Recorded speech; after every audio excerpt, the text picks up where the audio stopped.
Hello, everybody, and welcome to tonight's episode of the Isles of Iverion. Welcome to Roll with Advantage. My name is Joe, and boy, am I happy to be here playing session number 32 of Isles of Iverion. And if you'll look to the side here, we have some wonderful character art done by Andy Romanchek. But go ahead and talk.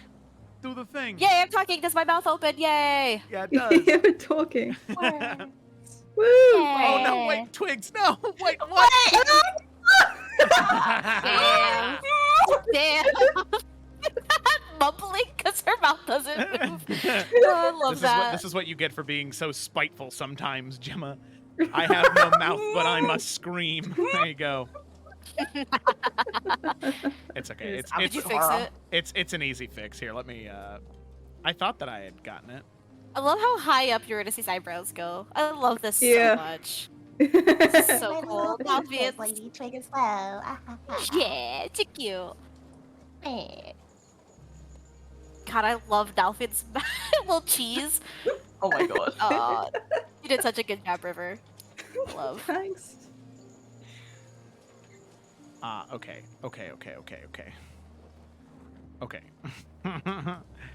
This will only take but a brief second.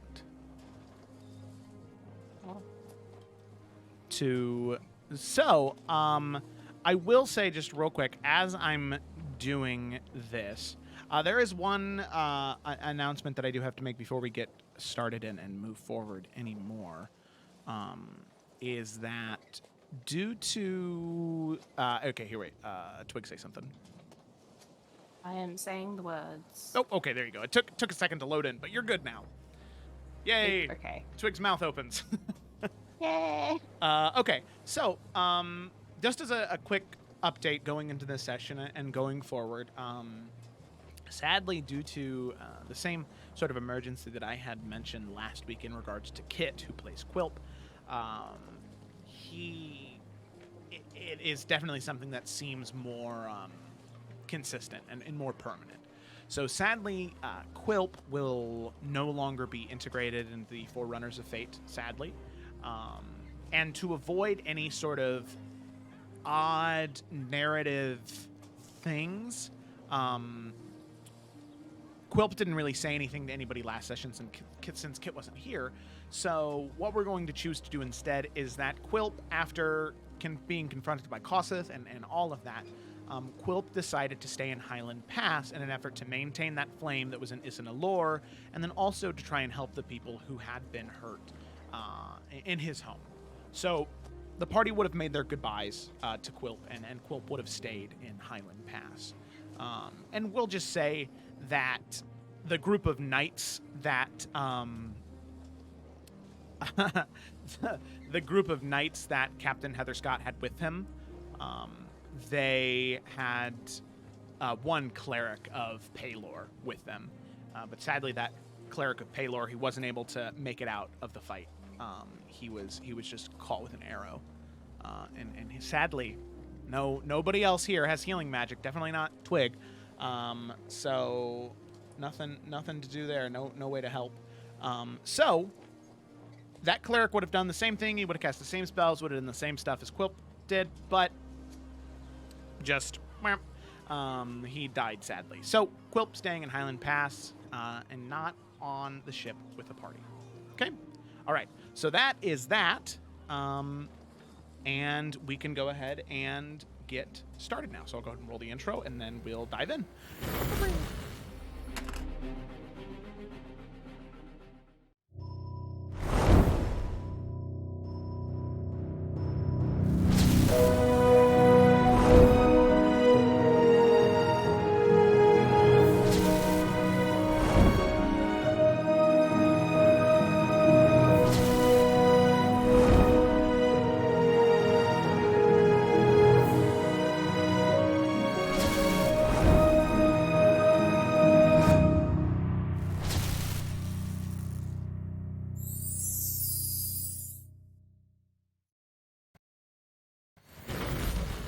All right, and we're back. You know, just as a thing for all of you who may be watching, And you're like, maybe, I have people that I'm really good friends with, and I really like them a lot, and I'm thinking about DMing a campaign for them. Just don't do it, because you become a punching bag, and it's nonstop. We love you though, Joe. And then they say We that, love and you you think so much. it's okay, and then it just nothing changes, and it's still mental abuse after mental abuse. We the do you toxic mean? one? Huh? Okay. Anyway, I'm just kidding. Being a DM is wonderful, and I love all these people. And I think I'm okay. But yeah, so let's go ahead and dive into tonight's session. So if I recall correctly, Twig, you are the individual responsible, or Gemma, not Twig.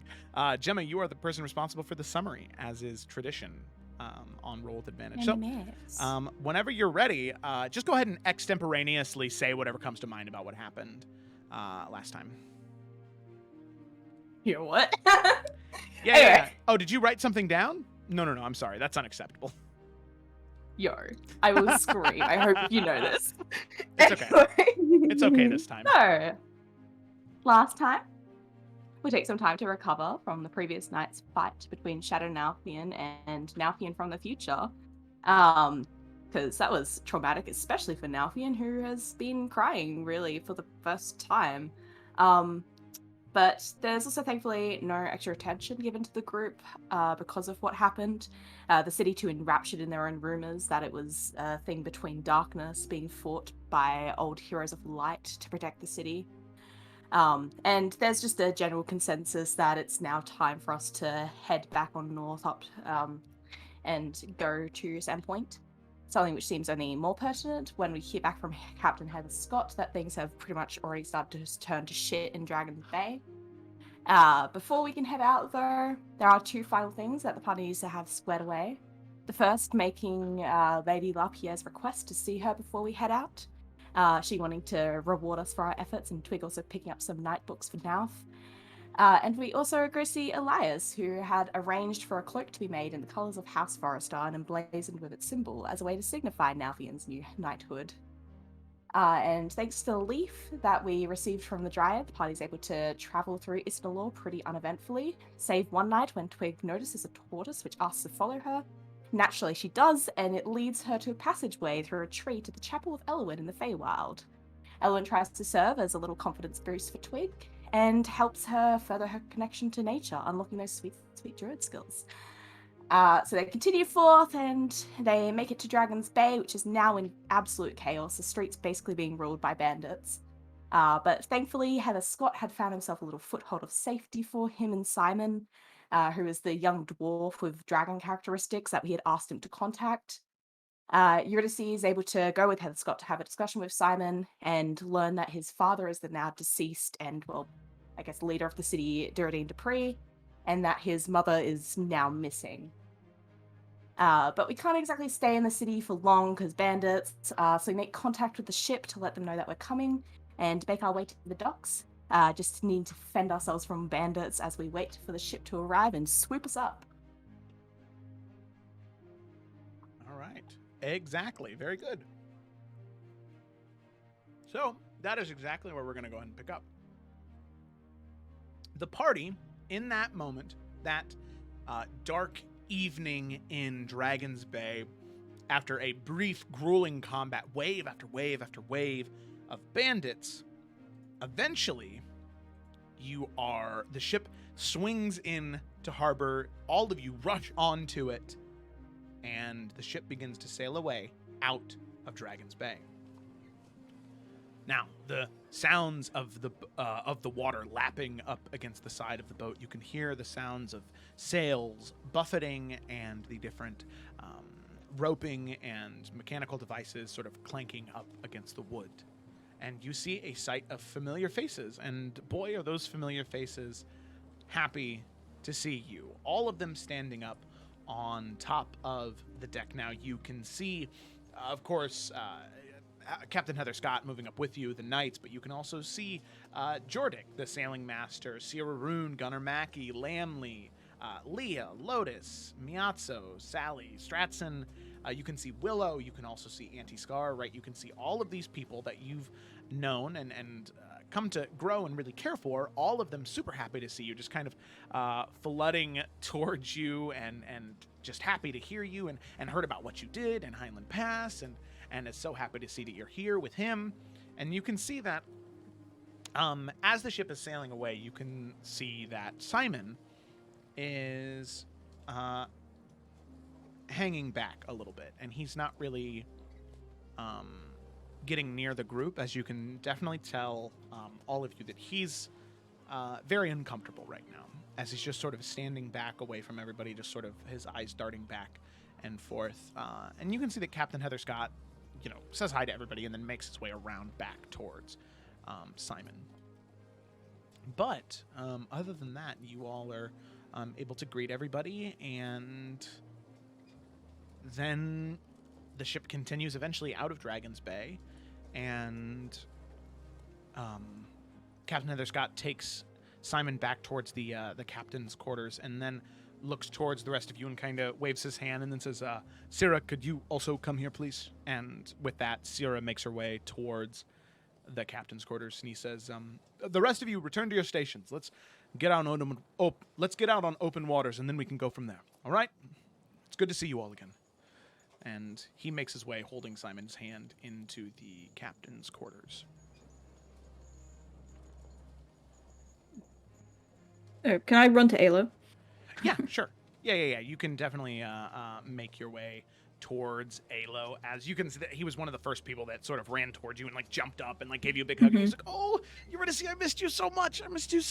Oh, hi! I missed you so much too!" And she gets down a bit further so she can just properly hug him. How are you? How are you doing? I'm good. I'm really good. I've been practicing a lot, and I've been learning things, and I've been doing heists more often, and it's almost to the point now where Auntie Scar doesn't even know that it's me. I'm getting so good at it. Oh, really? What have you taken? What's the last thing you took? Well, the last thing I took was there was these really special like chocolates that Auntie Scar bought in Dragon's Bay, and they were really expensive. And I went in when she was sleeping one night, and I got a little ladder, and I opened it, and I climbed up, and then I actually ended up climbing on top of the cabinets, and I went all the way to the jar. I lifted it up. I only took one, though, because, see, I found out that if I don't take too much, then she just assumes that she made a mistake and misplaced it somewhere. So I took one, and, well, and he takes out a small, wrapper in that sort of parchment paper, and he says, I saved half of it for you. Oh, that's so nice. I'm very proud of you for only taking one, and this is Thank you. a lovely gift. So thank you very much. Yeah. I actually have a very, very important job for you. Oh. Okay. Yeah. Okay. Yes. Yeah. Okay. And she puts her hands on his shoulders and looks at him. This is very important. Okay, it's nothing to do with stealing. This is something very, very important that I'm trusting you with. Okay. All right. No, it's okay. It's fun. So, you saw that boy that walked onto the ship, didn't you? The short one with the scales and the tail? Yeah, I saw him. Yes. Well, his name is Simon. Okay? Okay. And he is a little bit nervous to be here. And, well, he had some bad things happen to him. Okay? And he is a little bit sad and a little bit scared, and I think that you would probably understand his sadness quite well. But also, you could help him be a bit more happy, a little less shy, maybe get to know people and have a bit of fun on the ship and just, be a bit more of a kid. Because you are so happy and outgoing and adventurous, Yeah, okay, I can do that. Awesome. Yeah. Okay. He seems a little shy, Nice. but he seems nice, yeah. He is very nice, and he's very good at drawing, too. Oh, okay. Yeah, sure, I can do that. But I Thank thought you were you. going to ask me to, I don't know, do something crazy, fight Grok. What? Oh, Where is he, by the way? Well, Speaking of Grog, he had to go on a super secret mission. Oh, why? You know. Well, actually, it's so secret that I can't actually tell you. It's that secret. But you know? It's very. What? You know? I know. So it's so secret that you know, but I'm not allowed to know? Well, because he left from like us, and we are. Gemma, shut up. Yeah, like he left from us, right? And he obviously told us because he had to explain where he was going, but that he would be back. So, but we can't tell anyone. But I assure you, it's very, very cool, and so top secret that you can't know about it. But it's very, very cool, and he'll be back soon. Make a persuasion check. Alo's growing up a little bit, all right? He's starting to It's act. been a couple months. Yeah, he's starting to ask a lot of questions. He's starting to get into that phase. Really? Yeah. Oh shit, he's becoming Twig. No. Okay, so it's just persuasion. Persuasion, yeah. Okay. I'm pretty sure. That is a 15. 15. Okay. Okay. So, you sort of look at him, and he looks at you, and he kind of squints a little bit. He says, okay, I won't ask any more questions, because I'm going to give you time to think about it. Because I think I'll have you know I'm very important around here. All right? Okay. So, maybe Heather Scott shouldn't know. But, you know. And it gives you, like, this, like, look as if he just took sunglasses off. I should. Okay, right. It's good to know that you are very important around here, and I will be sure to keep you updated on all the other new information that comes in. Deal? All right. Mhm. Remember, Eurydice. And he kind of does the, like the two fingers to eyes and then to your eyes. Keeping an eye out, all right? Yeah. So am I. Straightens out his shirt and, like, wipes the cookie crumbs off of it. Like I said, I'm a big deal around here. Oh yeah, no, I don't doubt it. And he's going to slowly turn, start to walk away. And he's going to try and do it like he is important and he's really cool, and then he's just going to start to run. Not scared, but he's just like, okay, I'm tired of walking, so I'm going to run. And he's going to run down below deck. That's such a kid thing He's to do. I'm grown tired of so walking. much. Let me run now. Oh, I love Alo. Okay. And he runs. All right. So with that, all of you head into the captain's quarters. Yeah. All right. Oh, did he want to talk to all of us, I assume? Yeah. He gestured for all of you okay. to. Yes, come with then him. yeah. Okay.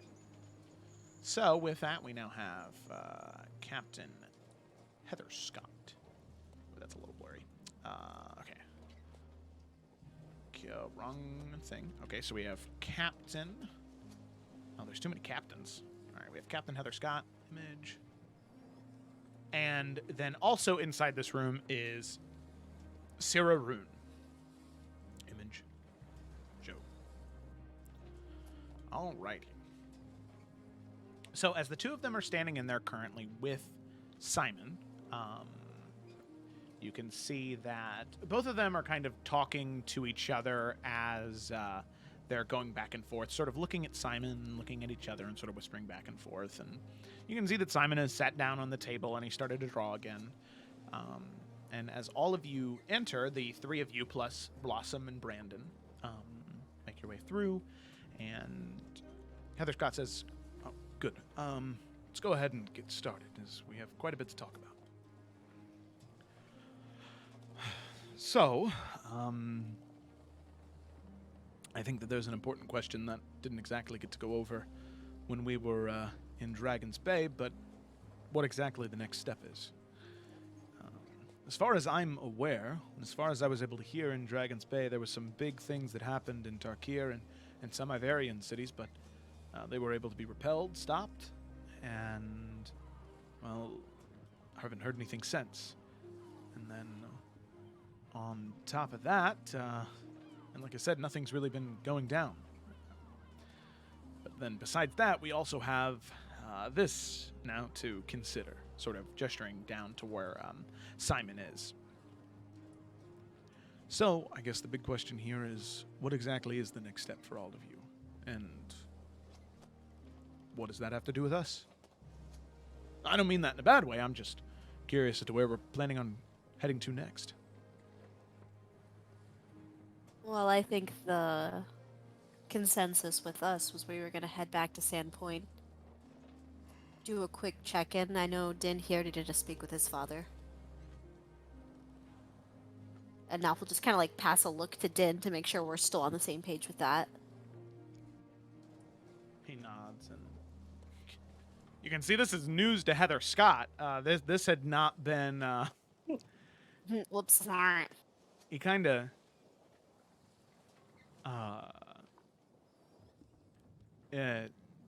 Father? We can. Yeah. Yeah. Yes, it's. Din? Yes. I heard. Yes, I am not Din the archivist. I mean, I am. At the end of the day, I still am that. But no, I am Brandon Bartold, the youngest son of Henwick and Beth Bartold. And it's time for me to go home. Well, time for me to go home again.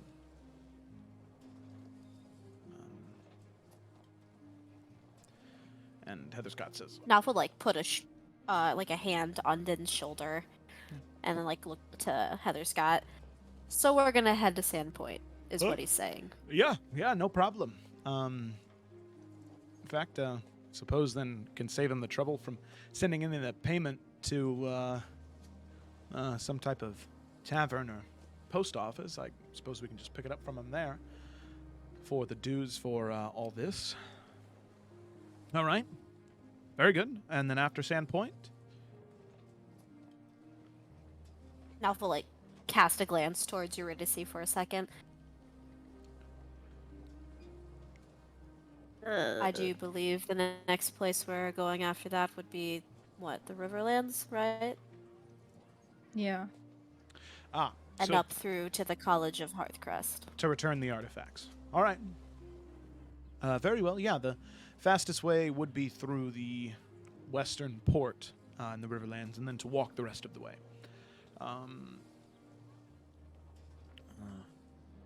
Okay. All right. That's the case. That's the case. We're good with that. Mm-hmm. I'm fine with that. All right. And then there's your plan. Okay. Sandpoint first, though. We gotta take it a day at a time. And as for our new friend, Nalf will like try to smile at Simon. Yeah.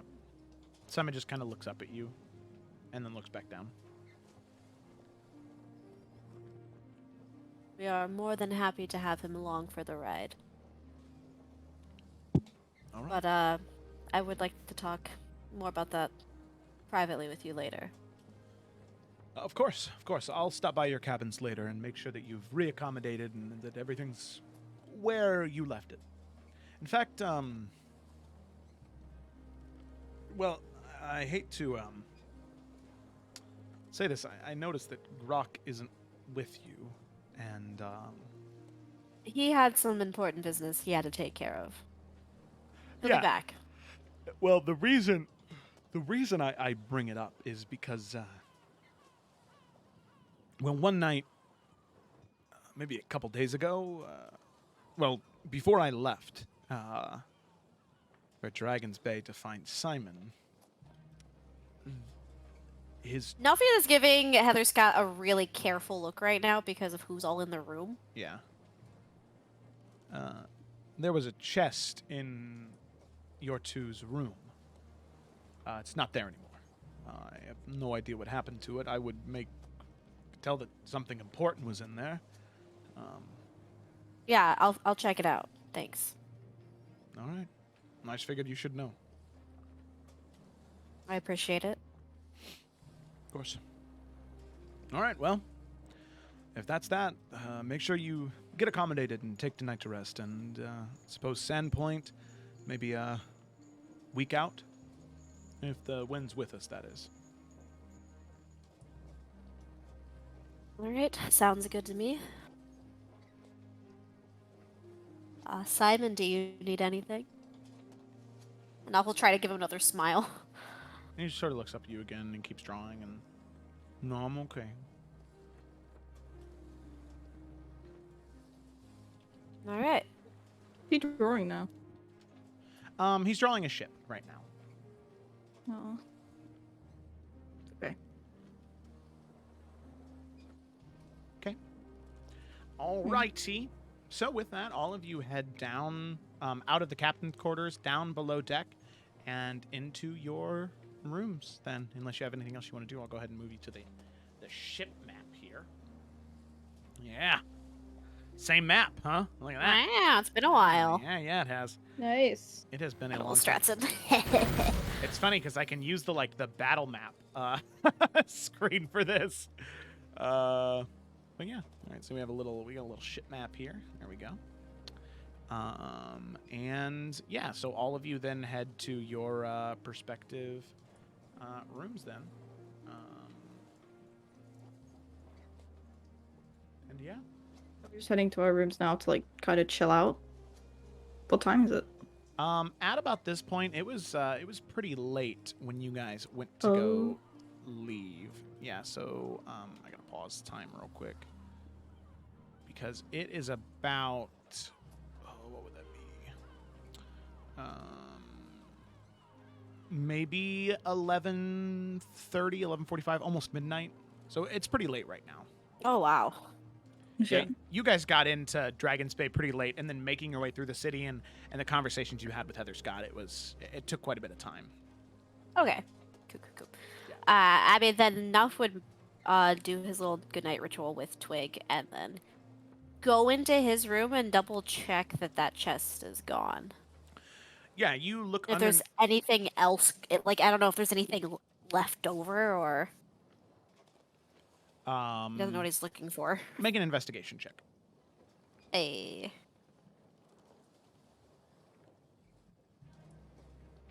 Sorry, give me a second. Yeah. Yes, +0 to that. Let's see. 5. Yeah, you're looking around at. I mean, you can tell that somebody goes through and cleans the rooms daily, or at least tries their best to tidy it up. And no one's really been in here since you all haven't been. You don't find anything. All you're sure is that chest is not in here. Okay. Yeah. Cool. Okay. E. Okay. Sorry, go ahead, you're Izzy.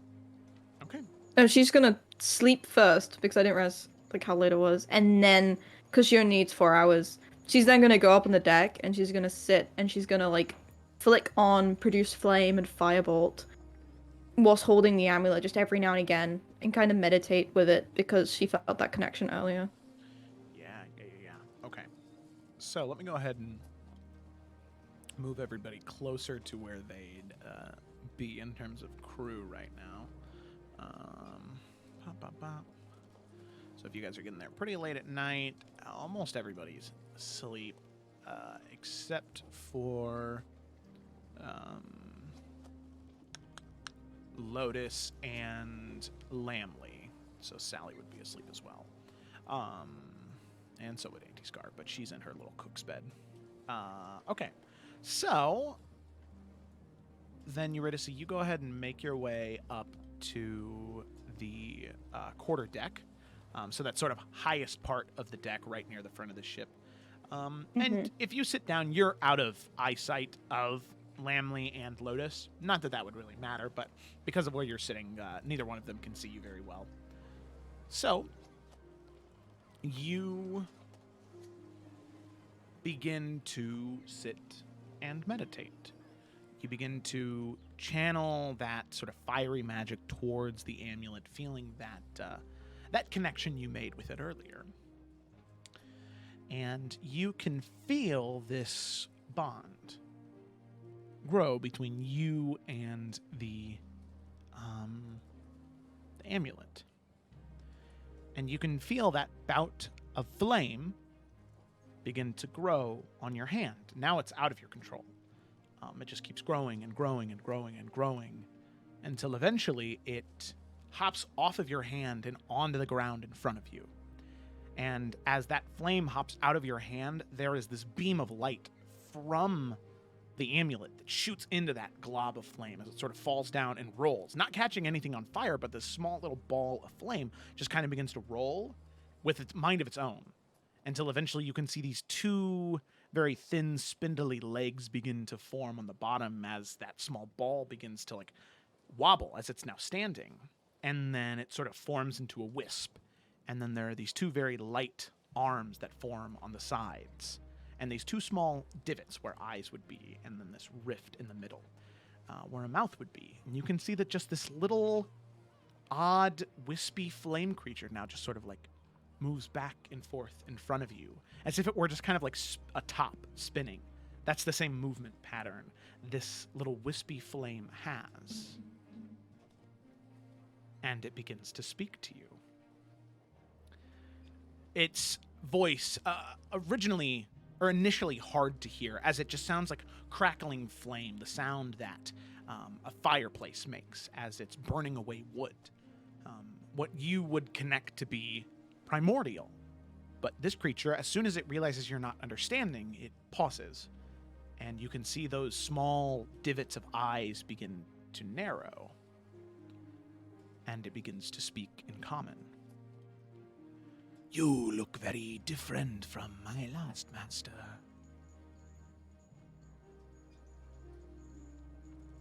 Yeah, we've not met before. Hi, I'm Eurydice. Who are you? In my master's tongue, in Dwarvish, I suppose now I would be lucky, is what he called me. Okay. Well, hi, Lucky. Hello. Who was your master before? He was a dwarvish man. He was different than his companions. Same as you. Kissed by flame.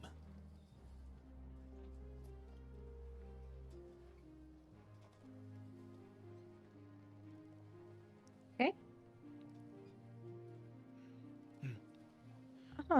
Well, You seem just kind of staring at you, kind of focusing towards you.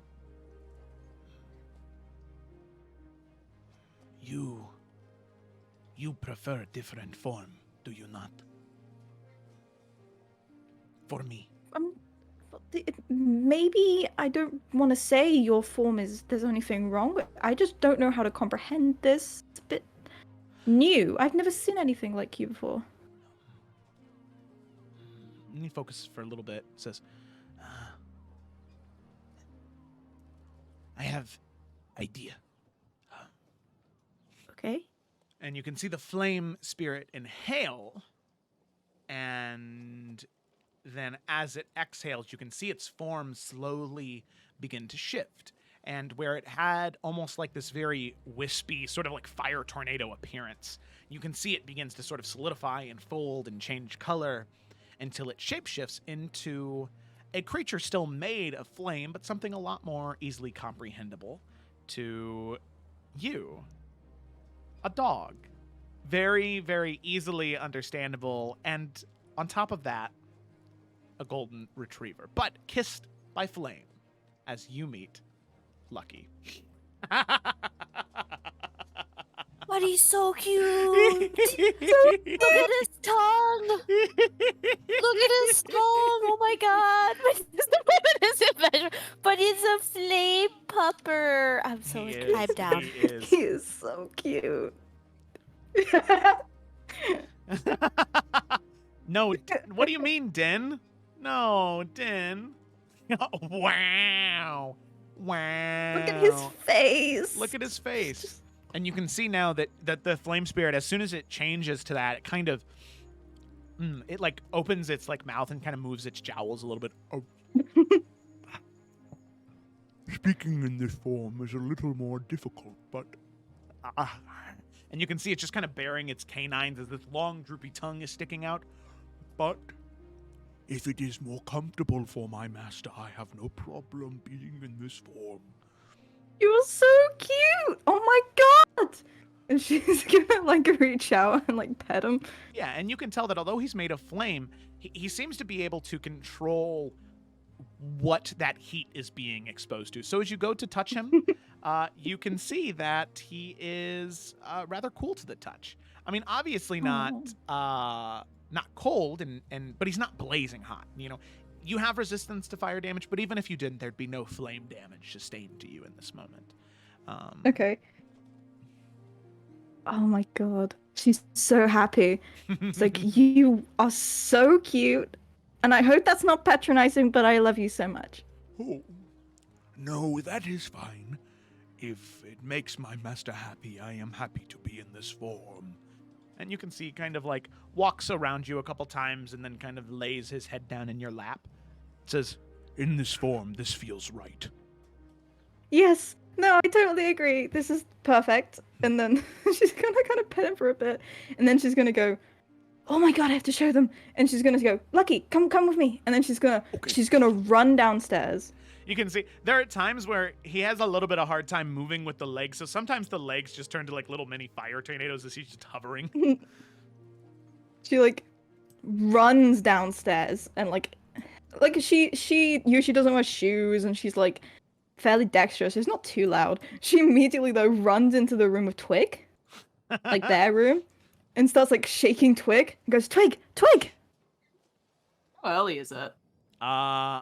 Oh, I guess at 6 this a.m. point, yeah, you would have meditated for 4 hours. So So it's a it'd be, little loud. yeah, it's I'd say 4:30, 4:40. It's almost 5 a.m. Yeah. Okay, I was thinking it's like 3 a.m. in the morning, and I was No, like, Jesus luckily Christ. it's like, Twig. But yeah, she's just being like curled up, nice and warm with little Lala, and just is like shaking away because it's like, is something happening? Oh yes, something amazing and wonderful. I want you to meet Lucky. The dog jumps up on Twig's bed. Hello. Look at him. He's so cute, isn't he? Tongue dripping out of his Just mouth. like, she's like barely conscious, but like just like instinctually is just like rubbing little floofs. Yep. It's just like a golden retriever. There's still a whole bunch of skin around the cheeks, so you can like move it around a whole bunch. That feels very nice. Continue to do that, please. Isn't he so cute? When did we get a dog?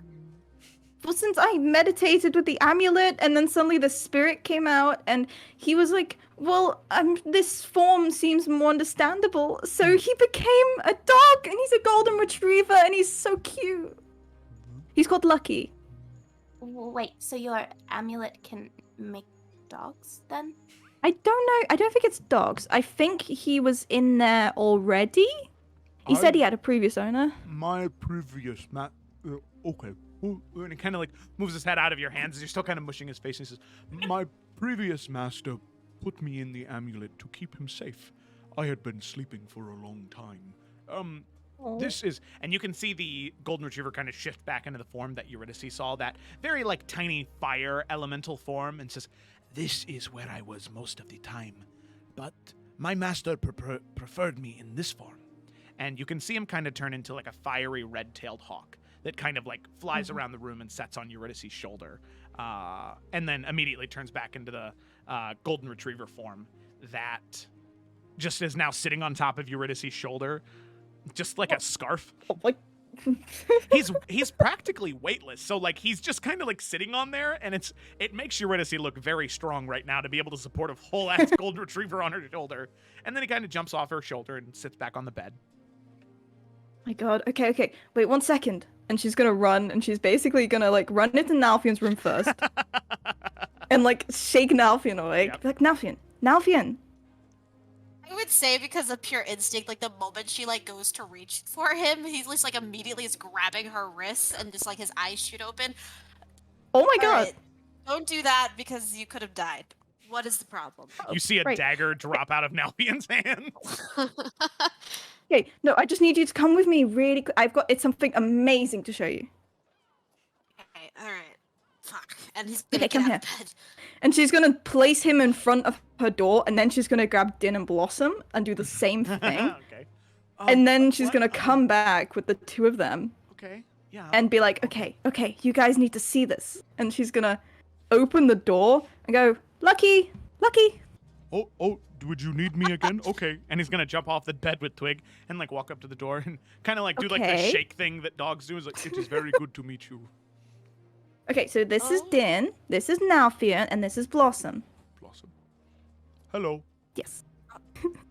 This Shit, is we got a wonderful. dog? When did this happen? We have a dog! Well, okay. He is a fire elemental thing. He is a thing. He was in my amulet, and then I meditated, and then he came out of it, and he went into this form because it's easier for us to kind of understand. But isn't he so lovely?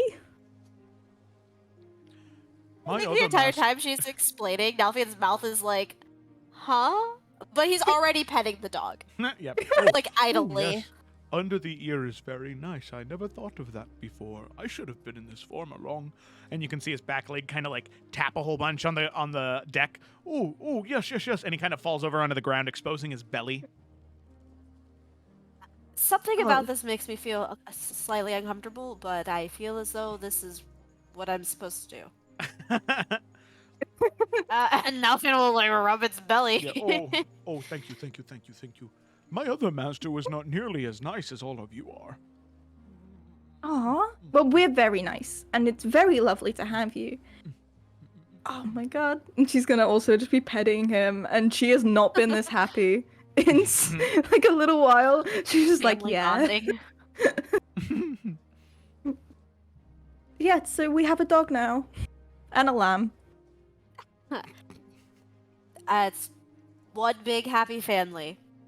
Yeah, Now right? gonna give him some good pets. Yes. How is Din looking at all of this? Yeah. I mean, Din's pretty chill with it. He's just kind of like, oh, that's cool. He's petting the How's dog as Blossom? well. Yeah. Oh, Blossom is in love. They're like, oh my, aren't you just the sweetest little guy? Oh my goodness, oh, my little Theodore would love you so much. Oh, look at the little neck rubies. And just kind of like moving his face back and forth. He's like, oh, yes, when my face is moved, why do I enjoy this so much? This is so much Just fun. don't eat Lala, please. Yeah, there's a sheep in there. Don't eat the sheep. Oh no, I don't consume anything. Not even dog treats? If you can, I'd like. I don't need it though. No, okay, but I'm still gonna give you food because I'm sure you would love it. Like, if we have some really nice tasting food, you probably quite like things like pork. You know what? I'm gonna make sure you get food anyway because it's quite nice sometimes. Okay. Why Okay. pork? What the fuck? Okay. I don't know. I thought of a meat. It was like dogs like meat, and then tried to think of a meat, and that's what came to mind. That's the Just leave meat it that meat. came to mind. Is pork? Okay. All right, sorry. Must be my Continue. dog some pork. It just made me giggle. I'm sorry. I'll shut up. now. Okay. By the way, you ready to see? Just so you know, if you go on to D&D Beyond and you go into your extras, there Lucky is there. Okay. So for the just for like stats and everything like that, Lucky is technically he's like a magma method, but because he's in this dog form, I'm just gonna say that he's pretty much a hellhound. Oh yes. He's just a medium elemental that is chaotic good. So fitting though. Oh, I love him. He's immune to fire damage, and he's got a fire breath attack, and he can bite as well. Oh yes. Okay. Now, as a favor to me, because you Mhm. guys already have so many NPC companions, if you could sparingly use him in combat, that'd be great. Yeah. Yeah.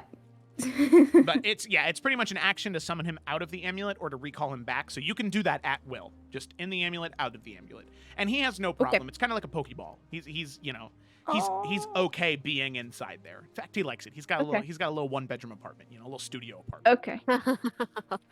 And if he drops to 0, he just immediately goes back into the necklace.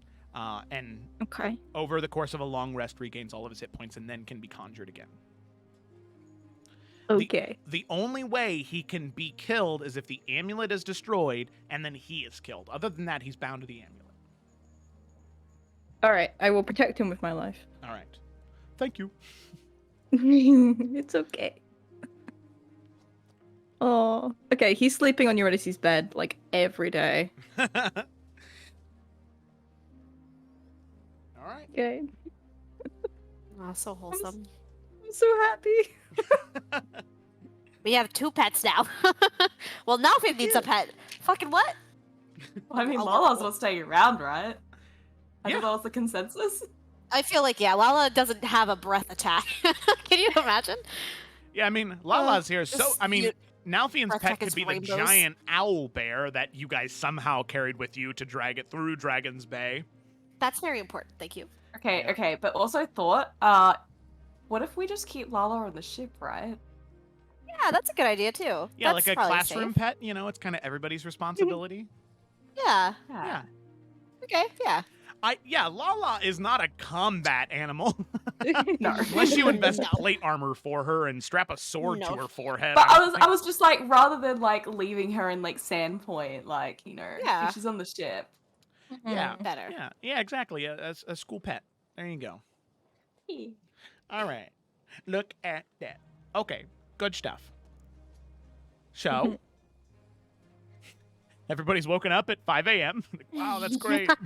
Sorry. Nah, it's okay. Yeah, I no, mean, they but- only just went back to sleep, so I'm not gonna lie, like, we probably just barely left bed, and she's just gonna fall back asleep. Yeah. And then with that, Eurydice, you head back to bed, and Twig, you do the same. And Lucky hops up on top of the bed, your bed, Eurydice, and is going to sleep there. And then you can see Lala is at the foot of the bed of Twig's bed. Aw. No, they're snuggling. Oh, they snuggle. Lala's Okay. nice and warm and soft, yeah. so... Yeah. Dude, yeah, I'm hugging Lucky as well. He is, like, fluffy and cute and Nalfian warm. will just sleep alone. You can use His the giant waifu owl pillow. bear. Yeah. Nah, it's fine. He'll just fuck it. He's gonna get up and go do some fucking workout down in the basement or some shit. Oh, so Fine. You don't need to cuddle with nobody. Nalfian, as you go down there, you can see a small frog hopping across the bottom of the deck. You're not a pet, are you? Ribbit. All right. He's gonna walk away. Go do some fucking cardio or some shit. All right. I really thought the frog was gonna talk then for a second. Could you imagine? Nah, I'm my own man. Oh man. All right. Cool. So with that, you eventually sleep throughout the rest of the night, or you do just a banger of a workout. Hell yeah, man. And everybody's very impressed with your athletic ability. As they should be. No one's even As- down there to watch. Who's impressed? Alfian's alone, forever alone. I thought this was established. It's just, it's everybody can hear him just working out. Just Ew. Ew, no, I don't like that. No, No, that's no. weird. Are you telling me Nalfian's like a psycho who works out in silence, just doesn't make any Yeah. noise? He's not a fucking weirdo and grunts the entire time. That's weird. People are gonna wonder what's going on down here, and I don't like that. Everybody's like, don't go in the basement, man. Don't go in the hole. All right. So with that, eventually all of you wake up the next morning, and you have a solid week until you're in Sandpoint. So that means on the 28th of Darkspire, that is when you will arrive. So that means this week is your time to do as you please on the ship, refamiliarate yourself with the crew, and really have some good old talky talk. Yes, let me go ahead and throw it back on the screen because it's so funny. Because I was talking to River about this like a couple weeks ago, and I was like, "Hey, listen, let's let's do this. And I was like, the only thing is I can't find art for him. So I need you to draw it. So they did. It's so cute. Yeah. The And little flamey boy. He's a little flamey I love doggo. the tongue. It's so Yeah. long. Looks like bacon. I love it. I did make an option without the tongue, and Joe was like, "No, yes with the tongue." Of course he has to have a tongue. I mean, come on, you know? He's all slobbery like a golden retriever. As he should be. Exactly. All right. Sweet. So, Nice. with that, we will go ahead and continue on. So, everybody wakes up in the morning, and then, like I said, the time is yours to do as you please. I'll go ahead and move the crew around to where they're at for the day, and it is up to you to do whatever you want. Well, I mean, as is basically tradition, Twig wants to pester Miatsu. Yes. Yes. Alright, let's see. Where's Miatsu? Miatsu is going to be eating breakfast. And he's going to be eating breakfast with Gunnar Mackie. Stratson is by the cannons, as is Alo, who's bothering Stratson right now. Leah is going to be inside there. Auntie Scar's going to be there. We'll put... let's see. Sarah Rune's going to be doing some inventory in below deck. Charlemagne Dre is going to be making sure that these two don't fuck up the cannons. And, okay. Yep, there you go. We got everybody. We'll go ahead and say that Den is going to hang out with Simon in the morning. And so is Blossom. The two of them they're gonna have some time with Simon in the morning. Hang out with him in his quarters. Okay. Alrighty. So now go ahead and hop in there. So Twig, you go ahead and make your way out of your room and over towards the dining table. And you can see that Miatsu and Gunnar Mackie are currently going back and forth in a conversation. And Gunnar Mackie says, I think that it's really important to, make sure that I understand where you're coming from, where you want to make sure that everything is in order. And then Twig, you just kind of approach. Gunnar Mackie just kind of looks and says, hi, Twig. Sorry, I don't mean to. Yeah, no, it's okay. Anything. It's okay. No, we'll talk about this later, man. So he kind of gets up. And he's like, all right, have a fun conversation, you two. Gunnar Mackie knows that Twig wouldn't come and talk to him of her own volition. He's going to go up to the cannons.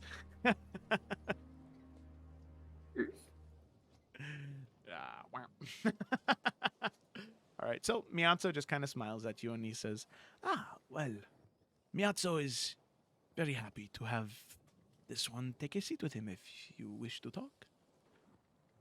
Yeah, she'll take a seat, and Lala will just be like sitting next to her as well. Just like put her up on one of the chairs, just so you know it's like a little group discussion. But anyways, I see you've made a friend. Oh, yes, this is Lala. Hello, Lala. It is a great pleasure to meet you. And Miatsu will kind of put his hands together and bow his head behind the hands towards Lala, and you can see Lala kind of bounces her head up and down.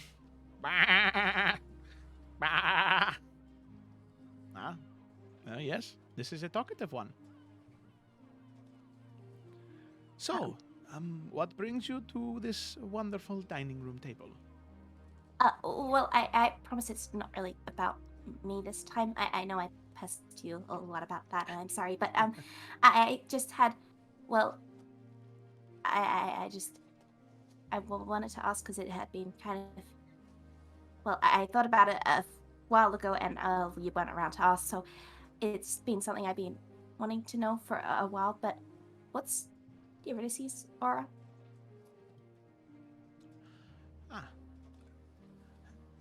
Well, if this one would recall,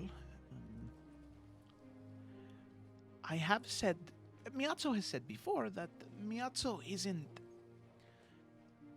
exactly comfortable saying what others' auras are.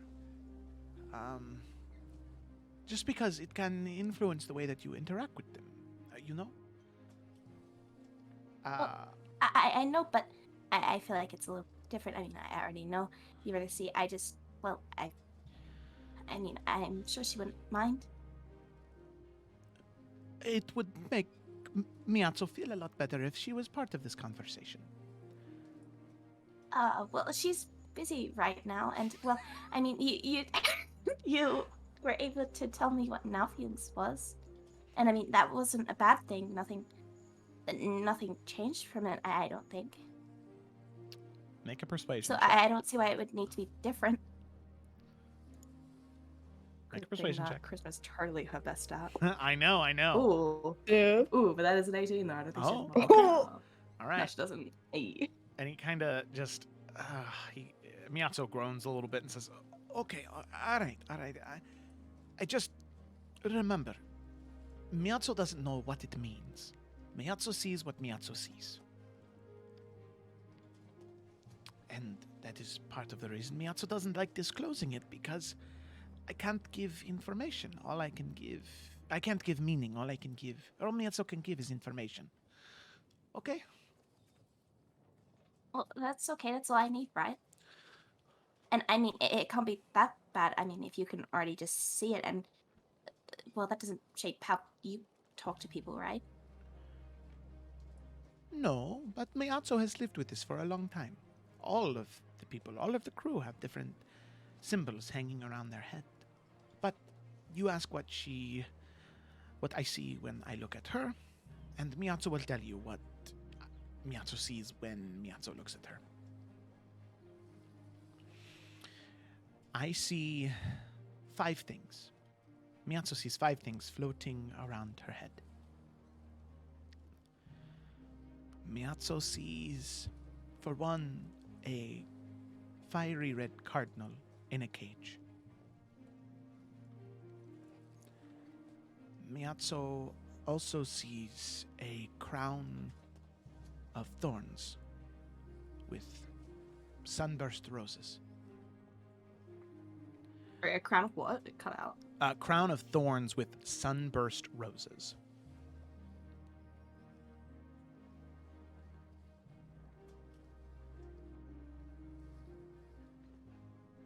Also, Miatsu sees framing her head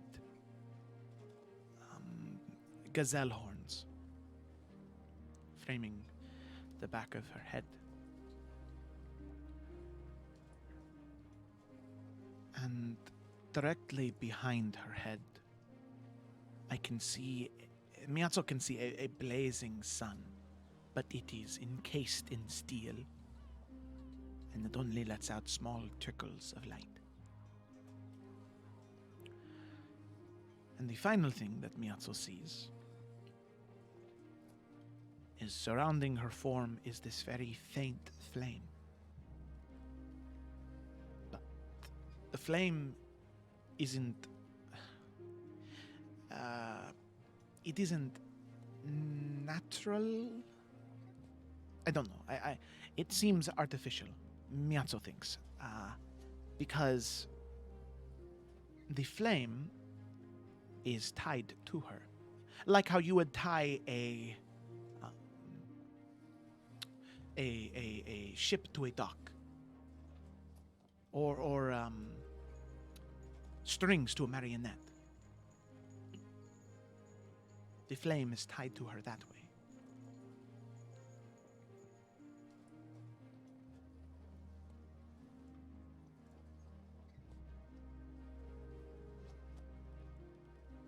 Well, See, she's just like thinking on this for a very long moment.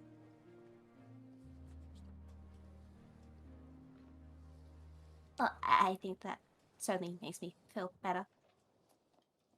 I feel like, as always,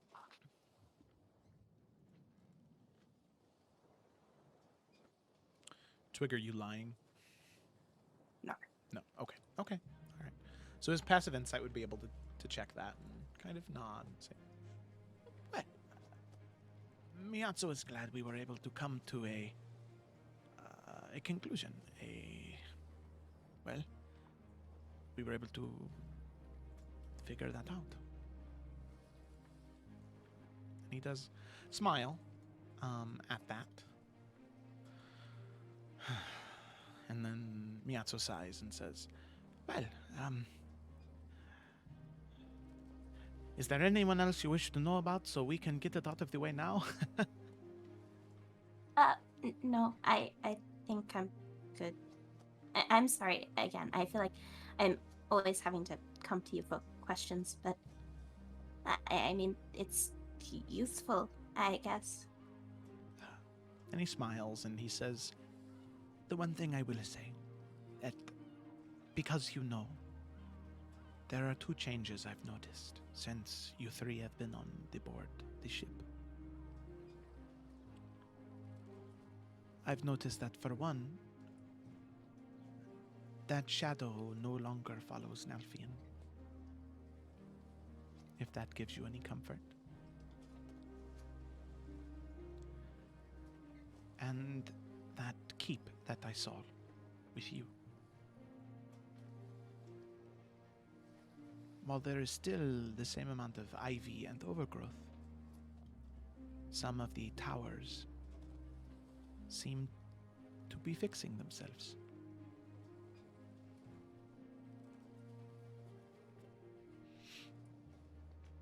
Really? And he smiles a little bit and gives you a nod. Well, I guess that's a good sign. I think the Miyazo thinks that is a very good sign. Very good.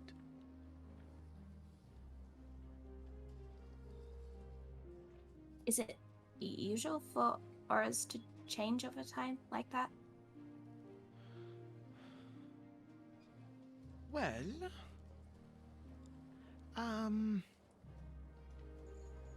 and you see that he kind of thinks for a moment and then looks up at you and says, no, actually. It is very uncommon. Miyazo studied for a long time, reading many auras. Many people would come back day after day after day, saying, I've changed this thing, I've changed this thing, I've changed this thing. Do you still see it? I would say yes.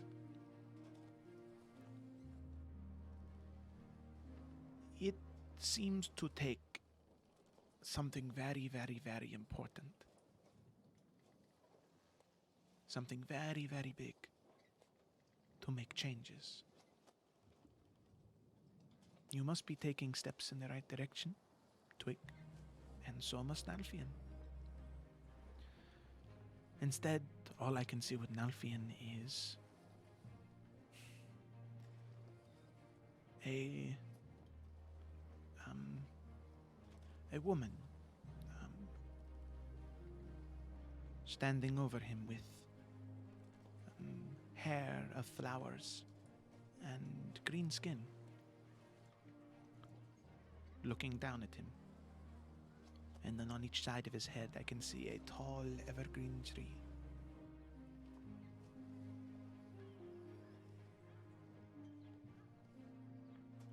So something has changed. And considering your name is Twig, Miyazo thinks you might have something to do with it. Oh, well, that's not necessarily true. I mean, there's a big difference between a twig and a... Well, all that, so I don't think that conclusion needs to be made. I suppose you're right. Miyazo supposes you may be correct. But what is a twig if something that has not fallen from a tree? Well, if it's all right with you, Miyazo would like to finish his breakfast without little girls with a lot of questions making his friends go away. And he laughs, obviously making a joke, not intentionally trying to make you feel bad. Twig feels bad anyways. Oh, Miyazo did not mean... Oh, there goes... No, I'm sorry. If I see Kanamaki, I'll tell him you can come back, I guess. Well, thank you for your time again. It's good seeing you all. It is very good seeing you too, Twig. And he smiles, and then continues to eat his breakfast. All right. As soon as Gunnar Mackie comes up the stairs, Nal's gonna like walk by him, just put his hand on his shoulder. Oh, hi. Mackie, my friend, you got a moment? Yeah, I've got a few. And he kind of like is eyeing your Great, let's hand. walk over here. Okay. And Nalf will walk him over here. Yeah. So, how's it going? It's going pretty all right.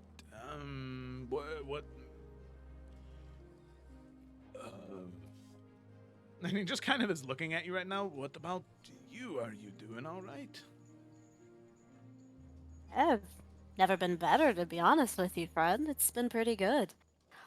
I was just wanting to chat with you. I've heard maybe a couple months ago you and Eurydice went out. How'd that go? Oh, she's a very good dancer. Not that I would know. Not the very talented kind myself. Not good at it at all. In fact, I don't really like dancing. It just seemed like the thing to do, you know. Right. Yeah, she's great. She's a great dancer. Did you have a good time? Yeah. Just I really wish we wouldn't have gone dancing. I just would have preferred to do something different. Yeah? Like what? But I don't know. To go and you see him kind of deflate. Listen, Ari, just don't tell anyone else. It was my idea to go dancing. Alright. It's a good time to go out. Eurydice's a great dancer. I don't think there's anything wrong with that. No, I just I don't want other people to know that I feel I like to dance.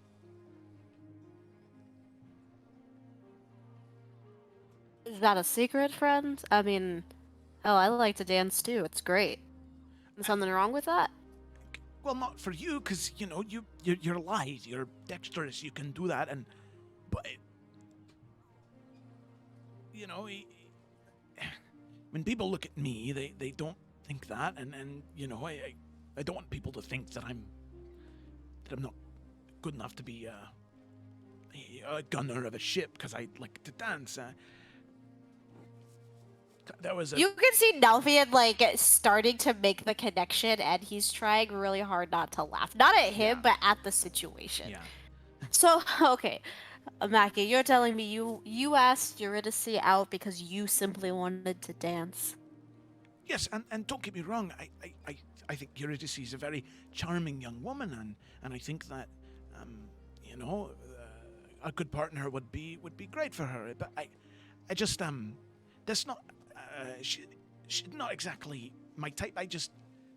I knew that if people heard that I went dancing with her, then they would be like, oh, Gunnar Mackie, he's manly, you know, took a pretty Not good your at dancing. type. And, All right, well then I guess this conversation didn't need to happen, huh? I was just gonna say, if you're taking her out, you need to make sure you're treating her right. She's a Oh. nice girl and she doesn't need to be hurt. But if you're just taking her to dance, well, fuck it. Oh no, yeah, no, I am. No, just wanted to. No bad intentions, right? No, I just wanted to dance is all. And I wanted people to think that it was her idea, not mine, because I don't. Was part of a crew a while ago, and word got out that I danced, and you know. Friend, listen, if you want to dance, fucking go for it. Yeah, Confidence is key. If they see that you're good at it, they'll fuck off. yeah, that's true. And the secret is not to care. That's easy for you to say. It'd be easy for you too. And if they make a big deal, knock them out, send a message, or just fucking walk away. You're right. You are. It's just got to do that in my own time. I mean, look, if you want to dance and you need a dance partner, should have asked me. I don't mean to brag or anything, but I'm pretty fucking good. And you can tell him. He kind of looks at you and he kind of smiles and he says, "No, people, they talk, and Now he just laughs, and he'll just like pat him on the shoulder. All right, look, I'm just making sure you weren't trying to do anything bad towards Eurydice. That's all. If you want to take her out or you want to dance with her, that's fine by me. I'm just making sure you're treating her nicely. And if you want to dance, Mackie, dance, dude. It's fine. And Alpha will just give him a pat on the back. Okay, all right." Pat him on the back and he sort of smiles and says, "Hey, you're right. All right, thanks, Nalfian." With them spikes. All I could hear in my head is the Footloose song playing. Gotta cut. Mackie loose. dancing in a warehouse somewhere. Just so angry dancing. Okay. Amazing. To respect the honor of women off the list. Yeah. Okay, that's all. Now we'll go downstairs. And he's not gonna say anything to Miatsu. He's just gonna give Miatsu a look. And that's it. He will say, as you do pass him, I'm assuming Twig, you probably would have walked away by then, right? Yeah, probably. Okay. So if you would have like walked away maybe to go talk to Eurydice and Nalfian as you were kind of passing, you would have just said, Nalfian, if Miatsu may borrow just a quick moment. Yep. And Nalf will just pull out a chair and have a seat. I want you to know that Twig, she asked more questions this morning.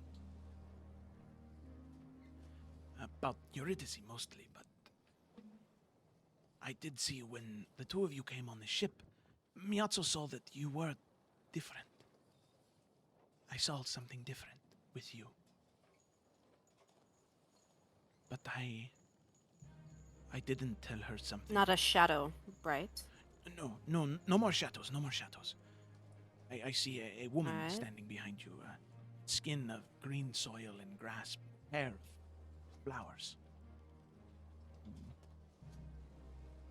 And what is that supposed to mean? I don't Is know. that good? Is that better than a shadow? I'm assuming. Miatsu assumes, but Miatsu doesn't know. Remember, Miatsu sees these things, but Miatsu doesn't know what they mean. But I also see, next to your head, kind of draws two lines, Miatsu sees two evergreen trees standing there, framing your head. But Okay. there was one more thing that Miatsu saw that Miatsu didn't tell Twig about.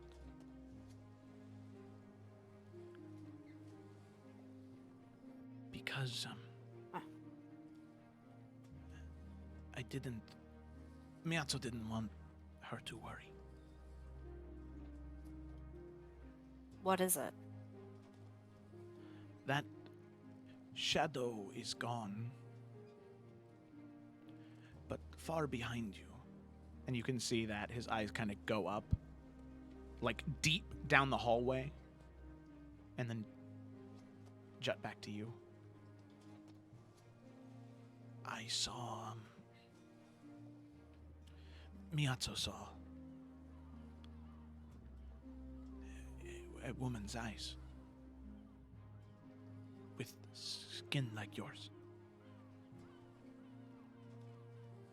She wore a crown of spikes. She's staring at you. Her eyes full of hate and malice.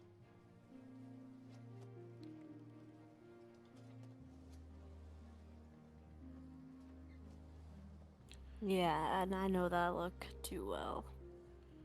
And I don't say Miatsu, if you say anything to Twig, no, I won't. That's why Miatsu did not tell her. But Miatsu thought it was only right for you to know. Things are getting better. I can tell, I can see it. But Yeah.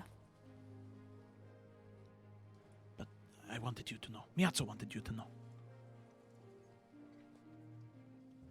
I appreciate it. And thank you for not saying anything to Twig.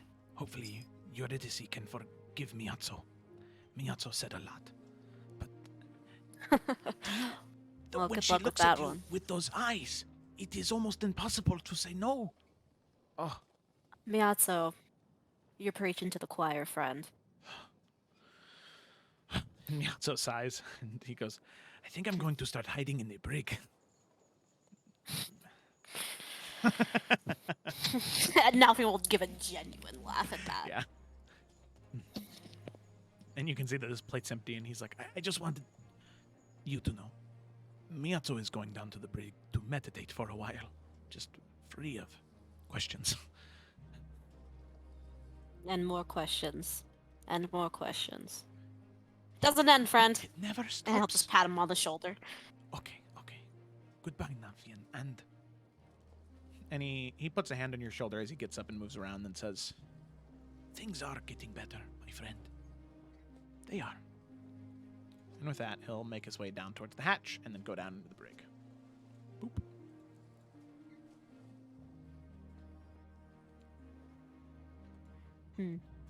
Ooh. Interesting. Mm-hmm. That's my shit.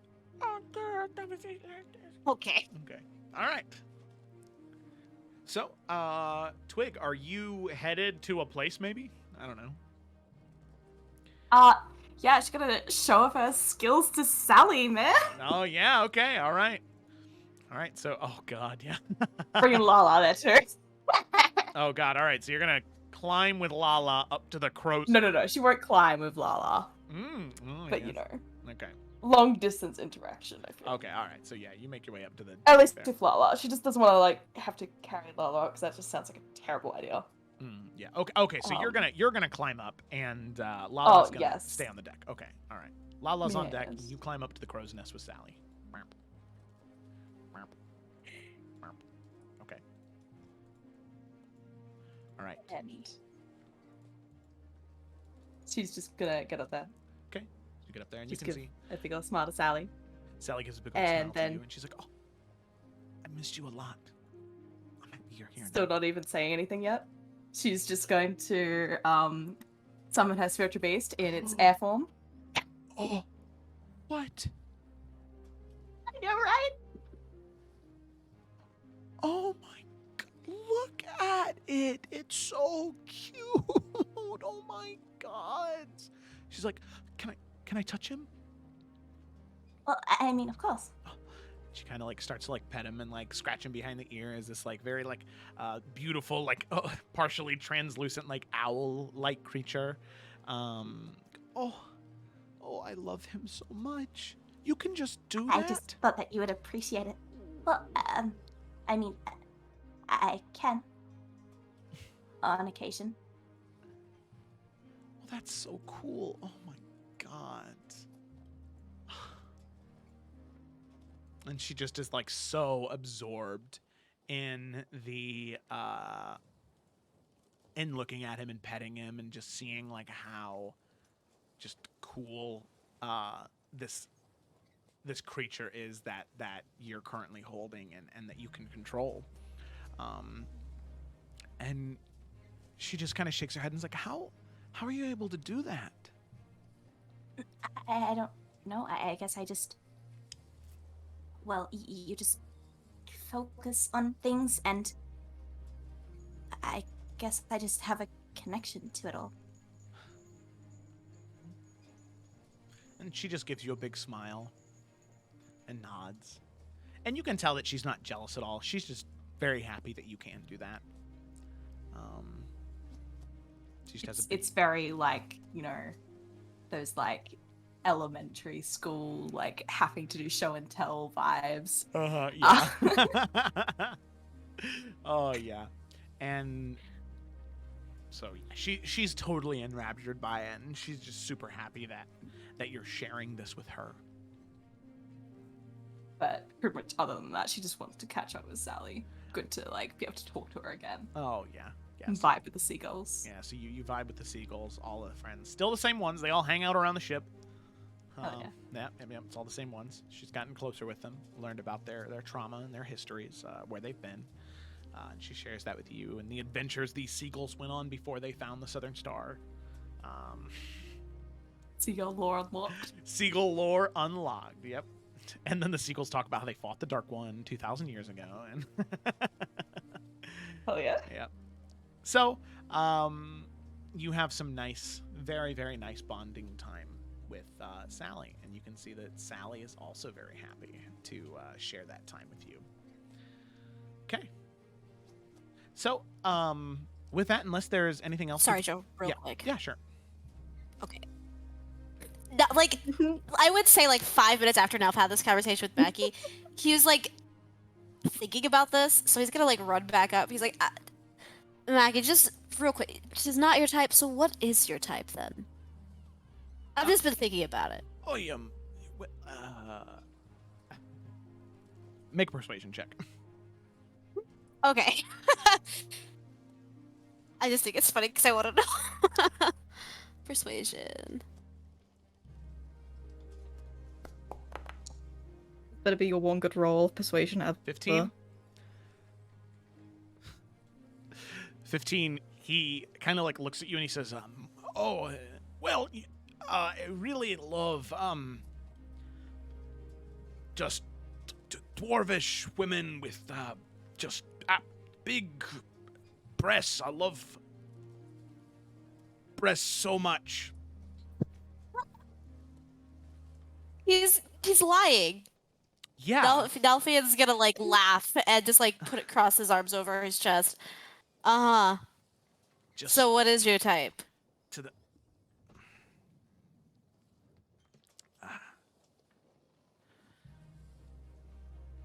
I mean, Mackie, it's okay to be yourself, man. he's very uncomfortable right now. Didn't think he was gonna have to do this today. Okay, alright, yeah. Nalf can read the room. Yeah. He's just gonna like give Mackie again like another pat on the shoulder and just like a little wink and walk away because he's not gonna try to pressure him. Okay. All right. Sounds good.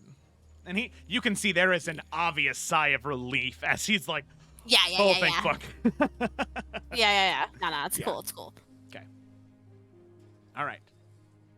So, with that, you head away from Mackie, and you can see that like Alo is like tugging on Stratson's shirt, and he's like, "Let me fire the cannon. I'm important, Stratson. I'm important. Let me shoot it." And Stratson's like, "No, Alo, you're so small. You can't do that. Can you even pick up a cannonball?" And Charlemagne's like, "Okay, the two of you really need to stop it, right? Stop yelling at each other." Alo's like, "No, I'm important. I deserve to fire that cannon." You can hear like Mackie was just like talking to you, focusing on that, and then he looks over at the noise and he says, "All right, listen, a lot of you, fuck off. You can't fire the cannon. You don't know how to talk to a kid, and you need to grow some spine, all right?" As he moves over, and he's much more in his element here as he moves over, and Alo's like, "Oh, okay." And Alo runs away, and Stratson's like, "Hey, no, get away from the cannon, you daft oaf." And Stratson's like, "Okay." And he like talking to Charlemagne. He's like, "Listen, next time, don't be afraid to get a little loud, all right? You got it. I've heard you yell before. You can do it." Charlemagne's like, I know, but it's just Alo's so small, and Stratson is, he just seems like such a soft lad, I don't want to hurt his feelings. No, don't worry about hurting their feelings. Just hurt them. They'll get over it, all right?" And you can see Charlemagne nods, and then they go back to talking about different things related to the cannon. Man, Nalfi's just witnessing this clusterfuck. All right, he's good. All right. Sounds cool. All right. Does anybody else have anything they'd like to do on this day in particular? I want to go see Simon. Okay, yeah. So partway throughout the day, we'll say sometime after lunch, maybe 2 o'clock, 3 o'clock, you make your way up into the captain's quarters, and you can see that Blossom and Din have been working with him, sort of talking to him, getting to know him a little bit better, and you can see that he's definitely relaxed a little bit. Okay. I will sit down with them, like, at this table, and go, "Hey, how's it going in here? What are you guys talking about?" Oh, well, we were just going over some basics, making sure that, well, Simon here is actually a very gifted reader. Um, and he was talking to us about some of his favorite books. Um, and then Blossom says, we just wanted to make sure that he was doing okay, and I made him a sandwich or two, and he enjoyed those quite a bit. And as you can see, there's just some crumbs and some crust off to the side. You can see that he kind of ate the sandwich outside of the crust of the bread, leaving only the crust of the sandwich left. There was a tall glass of milk that was there that is now currently empty. And Blossom just smiles and says he's got quite an appetite on him. Yeah, I'm not totally surprised with everything that's been happening. So, Simon, how are you feeling? How is being on the ship? Is it as good as I showed you? Yeah, it's nice. Sometimes my stomach hurts though, and I don't really like that. But other than that, it's good. It's good. Yeah, that's kind of just a seasickness thing, but you get really used to that, so don't worry about it. It goes away after a bit. Okay, I believe you. Yeah. Have you met anyone else yet? Or have you just been hanging out here with Din and Blossom? I've just been hanging out here. I just was drawing. Heather was in here a little bit ago, and he was talking to me a little bit. But no. Okay. No. No. Well, that's fine. I think you should know, though, that there's a little boy called Ayla. And, well, he has little pointy ears and kind of, like, gingery brown hair. And I think you two would just get along very well. And he really wants to be your friend. But you don't have to go out there until you feel ready to. I'm just letting you know that he's out there. Okay. Maybe later. Yeah. No, for sure. And, well, how do you feel about magic? I like magic. Sometimes, when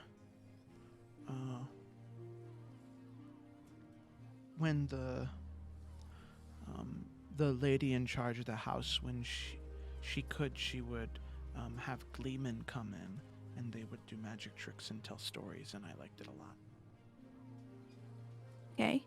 Well, there's something that I'm going to be doing whilst we're here, because I promised I'd do it last time I was here. I have a spell that can make people fly.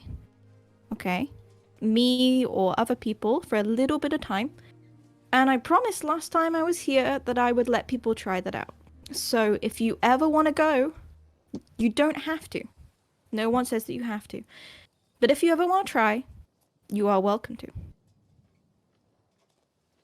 Okay. Okay. I'll keep that in mind. This sounds fun, but it sounds a little scary. Yeah, no, I'll admit it can be a little bit scary, but when you get past the scary bit, it's really, really, really good. I promise. Okay. Mhm. Okay. Okay. And goes back to writing. You can see now he's definitely moved on to, and he's just writing something down on a sheet of paper, different letters and words, maybe journaling or writing a story of his own. You're not quite sure. Okay. She's gonna kind of look to the others and smile. And then she's gonna head out, and true to what she said, because she promised this to Sally last time she was here, she said that she would, cast fly, basically. And, like, one person can do that for 10 minutes. She could do that twice, and then she has to take a break for, like, an hour. And she's gonna be very, very strict on the whole, you can be up there for, like, 9 minutes, and then you have to come down. And she's gonna be very, very, very strict on that, and just, like, but she's gonna let, like, people, like, have a go at flying, but she's gonna be very careful with, like, the kids. Yeah. Well, you can see that most of the people Like most of the adults aren't interested just because it's a little scary to them. Or Okay. you know, they're happy with where they're at. They don't really need to. Really, the only people that you get are Alo, Sally, and Stratson. Those are the only three, and they are persistent. And Stratson tries to be cool about it. He's like, you know, I mean, like, if you're good with doing it again, like, yeah, I guess I could, you know, but like, I don't really like if you're tired, we can. I don't need to, but you know, I mean, I think it'd be pretty cool if we, if you were like willing to, you know, do it again, but it's not. Yeah. Yeah. Mm-hmm. So, like, are you good or? Yes, I'm fine. Okay, cool. I mean, you know, you can like don't feel pressured in it all. You know, I'm just, you know. Stratson, just Yeah. say you want to fly again. Yeah, okay, I want to fly again. Okay. Okay. And then she's gonna cast it. Woo! As he soars around, and then Alo and Sally are both at the same intensities. You can see like Twig and Sally are like we're up on the crow's nest as you were like offering that, and Sally kind of looks to you, Twig, and she's like, "Do you want to go take turns flying?" Well, personally, no, but I mean, you can go. I'm happy to watch. Oh, are you sure? No, you should. I would rather not. Okay, that's fine. Okay, well, I think the crow's nest is already enough height for me. okay. Well, all right. Okay, you stay up here. I'll go down there, and and then I'll fly up to see you. Oh. Well, as long as you're careful. Yeah. Oh, but you just gotta. Okay, you gotta promise me. You gotta keep an eye out while I'm not up here. Okay? Okay. You can do it. The I can. the can seagulls. do that. If they see something, they'll tell you. Alright. Okay. Well, then it should be easy. Okay. Yeah, should be easy. You got it. I'll be back in like. Well, I guess in just a couple of minutes actually, because I'll be able to fly up here. I won't have to climb the ladder. Oh, yes. Okay. Okay. I'll be right back. I see her kind of move around to the crow's nest and just rapidly climb down and like run up to you, Eurydice, and it's like, okay, I want to go. Okay. Okay. Yeah, and she is going to kind of how tall is Sally? Sally is maybe only about 3 or 4 feet tall. Okay, then she'll like lean out a little bit and she'll go, okay, but you have to promise me, right? When I tell you to come down, you come down because the spell ends after a certain amount of time. Okay. And if you're good and if you are careful, I will let you fly again. Okay. Yeah. I got it. Okay. Nice. Okay, and then she's gonna like kind of tap her on the shoulder and cast the spell and give her like a bit of a crash course, Okay. like telling her how to do it. Okay. And you can see that she's a little wobbly at first, you know? Kind of like when you see people like wear those like water-based jetpacks where they kind of like wobble and wave a little bit as they're like rising up, and she's like, oh. No, it's okay. It's Oh. okay. You just need to stay calm. Oh. Calm. Okay. See? Okay. There you go. She's just kind of like floating. Oh, wow. Mm-hmm. Okay. I'll be right back. And you see her just kind of like float up until eventually she's like, Twig, as you're just sort of looking up and you were sort of looking in the opposite direction of where she was at, you can hear her just clear her throat from behind you. Is there a Twig up here? Just gonna turn around. And you can see that she's like leaning on the crow's nest like it's like a bar top. She's like leaning on it like, hi. Well, how is it then? I mean, I'm not gonna lie. It's pretty cool. I really feel like... Well, I guess I don't feel like I am. I actually am flying. Like... I don't feel like I'm flying. Like, I am. And you can see her, she kind of pushes back away from the crow's nest. And she's just kind of like floating. And she's like... And it's weird because I can do it in a lot of different ways. So I can just kind of like... Because it's all in my mind, you know? So, like, I can be like, oh... And she, like, kind of just, like, waves her arms as if she were, like... falling, and she's just like slowly twirling and floating in the air like, whoa. And then she's like, or I don't know, and she kind of like flaps her arms. She starts to like move herself up and down as if she were a bird flying. She's like, I can like fly in a whole bunch of different ways. This is really cool. This is awesome. It's just like you're a seagull. Oh yeah, that's right. Hey, look at me.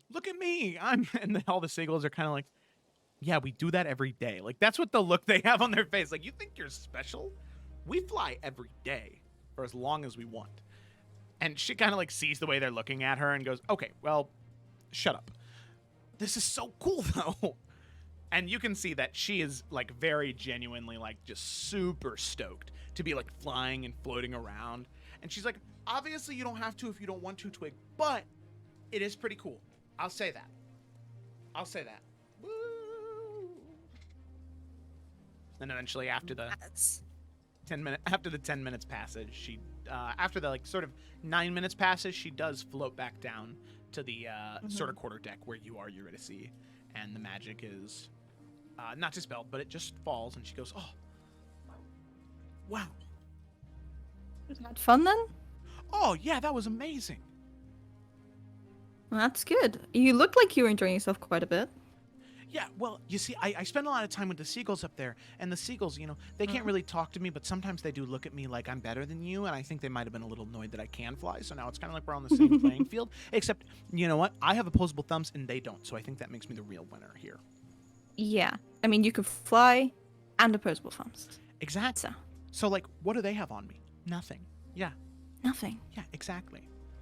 Oh, you should probably meet Lucky as well. You would quite like him. Lucky! She's like calling from Nalfian. Yeah. As Lucky just kind of like trots up the stairs and is like, yes, mistress, did you need something, mistress? And You can just call me Eurydice. I just thought that you should meet Sally. Sally, this is Lucky. wait. Okay, wait a minute. That dog can talk and it's made of fire? Who are you people? How do you get these things? Oh my goodness. And she like kind of like runs over to him and starts to pet the flamey, fiery dog around the scruff of the neck and behind the ears. He says, oh, yes, and falls over onto his side as she begins to scratch his belly. Oh, yes. Oh, that feels very good. Oh, yeah. Okay, yeah. As she's just scratching the dog, and Twig, you're just kind of looking over and you can see her just like in love with this flamey dog. Yuri would While low-key this is introduce Lucky to happening- everyone. Nalf is just gonna kind of like go over to Eurydice and just pull her aside, kind of, so that way, like, not to interrupt Lucky and Sally having a moment here. And he's just Hi. gonna say, "Hey, Hey, you know, you're really good at this." at what, sorry? You know, this, he's like awkwardly gesturing with Lucky and Sally. Do you mean children or animals? I think you mean children. Yeah. Yeah. I have a question. So Yeah. I'm going to try and get Twig to be a little bit more confident in herself. So, as a lovely lady like yourself, what makes you feel confident? What makes you feel good?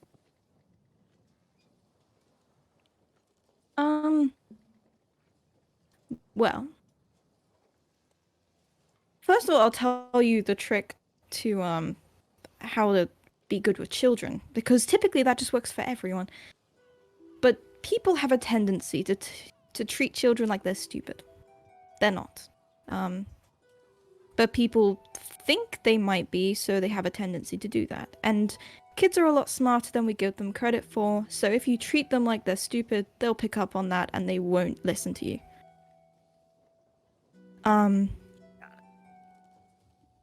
Twig will maybe be more confident just if you treat her like somebody who should be confident. Right? And don't treat her like she's anything other than that. Don't treat her like she's stupid or too young. Anything like that. You can think that, I suppose, but children are so much smarter than we give them credit for, and in all honesty, Twig has been through so many things that even adults who grow to be old and eventually pass away have never experienced and never had to go through. Twig is very wise in her own way, and you just need to respect that and treat her as such. Right. Thank you. And you'll help me with this, right? Yeah, of course. Alright. Well, you didn't answer my question. I asked what makes you feel confident. Uh,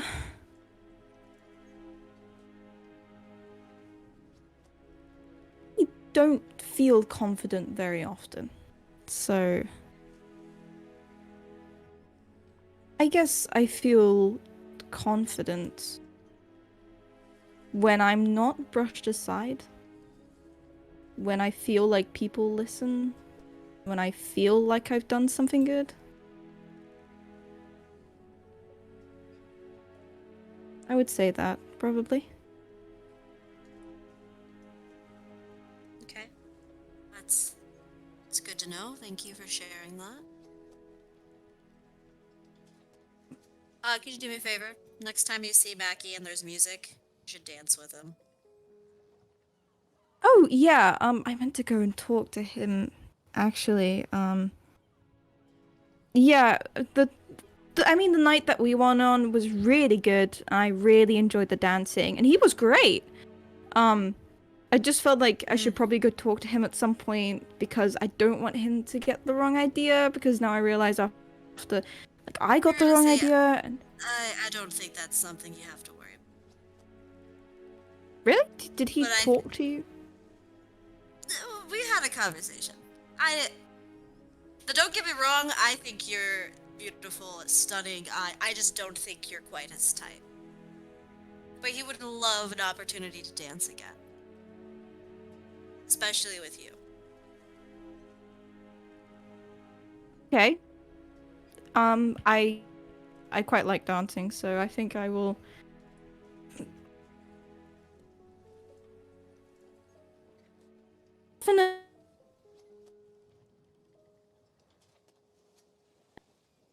Alfie will just, like, smile, like, trying to be cool about the situation. He's not trying to call back yet. Like, that's his own thing. He's got to do on his own time. But Yeah, he you didn't want to set monster. him up for failure and have Eurydice just be like, so Nelf is just gonna give Eurydice a little smile and, like, give her a little, like, I don't know, just touch her briefly on her shoulder and then walk away. Okay, she'll look a little puzzled, but then she'll go back to Sally and Lucky, and I guess she'll also like show her and anyone else who wants to see it, because I'm sure Alo fucking loves dogs. Oh yeah. She'll like show them the fact that Lucky can change form and just like totally blow their mind. Yeah, and they are. I mean, they are absolutely blown away by it. And you can see that Lucky's also kind of having some fun with it. And he like turns into like a fiery version of Alo, like not Oh my God. detailed at all, but like it's kind of like just like a shadow of him, where it's just like very vaguely detailed. It's the outline, Nice. but it's definitely Alo. As he's just like, and well, this is, I think, about what you look like, Alo, and then changes back into Lucky's form. Well, I hope I did that justice. You did. Are the coolest dog, like, ever. Oh, well, I guess it helps when I'm not really a dog, but thank you. I don't even care. I never want you to leave, ever. And Alo just kind of hugs the dog around the neck, like, oh. I just want to cry because I know you're going to go away one day. It's okay, he'll come back. It's alright. Okay. And Lucky's like, is this love? Is that what this feels like? Yes. This is nice. I never had this with my last master. Well, this is what you deserve. So, well, you're having it now. This is the important bit. Thank you, Miss Eurydice. You're welcome. Falls onto the ground. All right. So with that, is there anything anybody else wants to do on the first day? Nope. Nope. Okay. Unless all Twig has something first before Yes. I go. right. No, I'll save some shit for later days. We're good. Yeah. You guys still got a week left. Okay, all right. You're right. I'll wait. Okay. All right. So with that, we advance to the second day. And then I'll do my thing the second day. Okay. So bright and early, at about 9 a.m. on the second day, as everybody's stirring, everybody's eating their breakfast, Sally ends up shouting out from the crow's nest, I can see it's not a ship, it's a dinghy. It's like a rowboat. There's there's somebody in it too. He's got a whole bunch of stuff with him. He's wearing like teal and gold. He's just on like a little rowboat, and he's just coming this way. Oh wow, he's going really fast. Oh wow, okay, all right. Okay, he's already, and like people are like scrambling, and like obviously you all would recognize the description of the person and the whole bag of stuff. You know that to be Merchant. Oh my god. Yes. As he's just like rowing it, you look over and you can just see the small man with the pointed teal hat just rowing his boat. And he looks up at the ship and he says, "Hello, is there anything that all of you would like to?" "Oh, funny running into all of you up here. Ah, I never thought I would see you after that." And he kind of like stands up from the rowboat, and you can see that he just starts to walk and pretty much like sets his foot on the side of the boat, like just as they're getting ready to throw a ladder down, and he just begins to like spider climb, like walking up with his feet Ew, like that's vertically. creepy. No, not like No, I hate it. yeah, it's just like his feet are like sticking to the mast. He's staying Okay, straight up. all right. I don't know. I imagined like spider legs coming out of his cloak or something. No, yeah, like Like joints bending the absolute wrong way, just as he like scuttles up. no, Ew, yeah, Scuttles. like Oh. like boots of spider climbing, where he's just walking up, Okay. but like ignoring gravity. So he's just walking up, and then he walks onto the boat, and he says, "Well, it's very nice to see you." As some people are like readying weapons, and he says, "Oh no, I know them. It's okay." And everybody kind of looks to you, and they're like, "You know this guy?" Yeah, you know, he just sells the shit occasionally. He's fine. "Oh, And Nalf's gonna go over, like, almost damn near like rubbing his hands together because he's ready, because he has so much money to spend. Nalf's like, "Merchant, my friend, it has been too long." has it? Oh, I suppose it's been, what, 3 months your time?" It has. And let me tell you, our last exchange was very, very fruitful, to say the least. "Oh, the dice that you bought. Oh, did you do gambling and cheat?" Nalf's gonna, like, his eyes, like, dart down to where Twig is, but his, like, whole head doesn't move, and then back up to Merchant. Yeah, Twig I staring did. daggers. I did, however, but I've given that up. So actually, if you would like to repurchase them, and he's gonna like over dramatically reach into his pocket to hand them back. "Oh, funny enough, this is actually the first time that I've ever had these dice sold back to me. Most of the time, whoever buys them, they do let their greed get to them, and then they get into a really high game, and they end up having to use dice that's not their own, and then they end up dying, so I'm glad I didn't have to fish it off your corpse. I'm happy to take it from you now. And would you mind honestly telling me how much money you made with them?" You can see his like jaw tightened again, because he can feel Twig's daggers into his eye, into his like side of his face. Yeah, a lot. He's like, "Take the dice from me, man." Well, if I'm to give you a fair price, I need to know how much you made with them. 6,000 gold.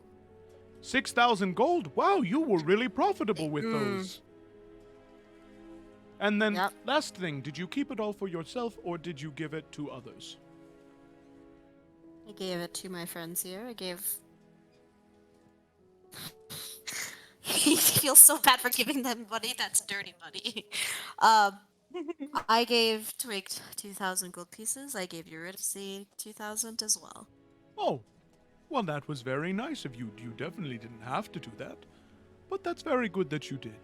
I'll tell you what. But now I am relinquishing these because I have renounced my gambling ways. Yes, well, that is good, that is good. So then, if you were to have them, and, well, you bought them for 200, you made quite a profit. I'll give you 25 gold for them. That's it? Are you being greedy, Nalfian? You said you made 6,000. No, I'm not. I'm not being greedy. Don't use that. 25 gold is great. Well, think about it. The other people, they got no money for it. In fact, they lost their No, life. Merchant, you're right. You are correct. Here are the dice. I will take 25 Ah. gold. That is a hell of a deal. Thank you. Look at that. Already off to a great start. 25 gold. And he just kind of like as if they were hidden in his glove somewhere, just counts out 1, 2, 3, and just like is flicking them out of his glove into your hand. Thank you, Merchant. You've been wonderful. Oh, thank you very much. You're very wonderful too, Nelfian. I'm glad you didn't die. Yeah, me too. Oh, hey, by the way, thank you, Death Dice and Dungeons, for the raid. Thank you so much. That was awesome. Hello.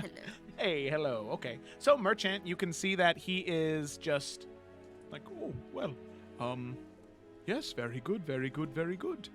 So, What is it that you have to sell, Merchant? Oh, well, I do have quite a new collection of things with me today. My stock has changed up a little bit, but some things stay the same. So, for one, I still do have, in case you are interested, the Dread Helm, where your eyes glow red as you're wearing it. Quite intimidating, you see. Any And takers? what else do you have? Okay.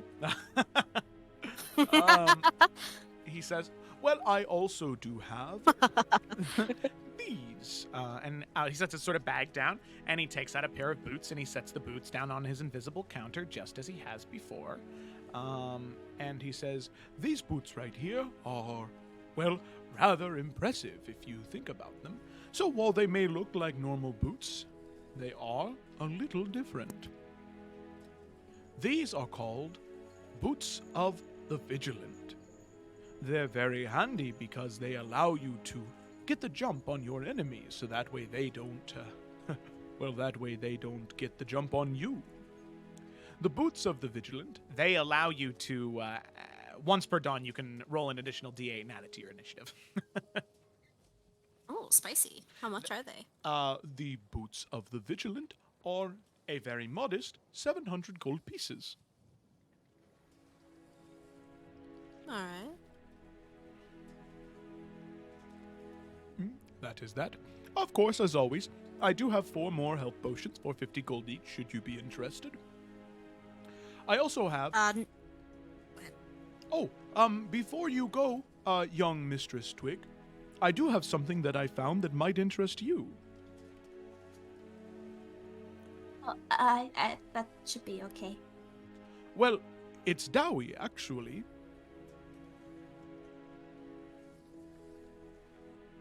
Well, I guess if I could at least see it. Of course, of course. And you see him, he takes out of his bag this,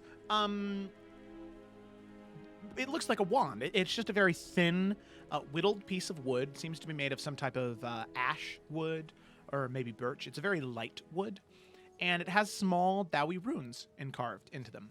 All of them are the same. It's the same rune over and over and over again. It's the rune for secrets. This right here is a wand of secrets. While holding it, you can focus very hard, and if there's a secret door or a trap within 30 feet of you, the wand pulses at the one closest to you. And you can do this. The wand has 3 charges, and it regains 1d3 charges per day.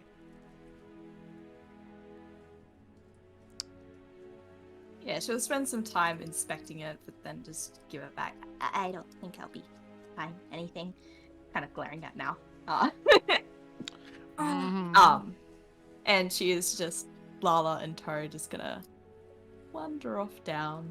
I will say, you also do have your 150 platinum pieces from Lady Lapierre. Oh shit, she does. I completely forgot about that. Never mind. Yeah. Ahaha. And Ahaha. oh I'm yeah. screaming. And he says, and this right here is 1,500 gold.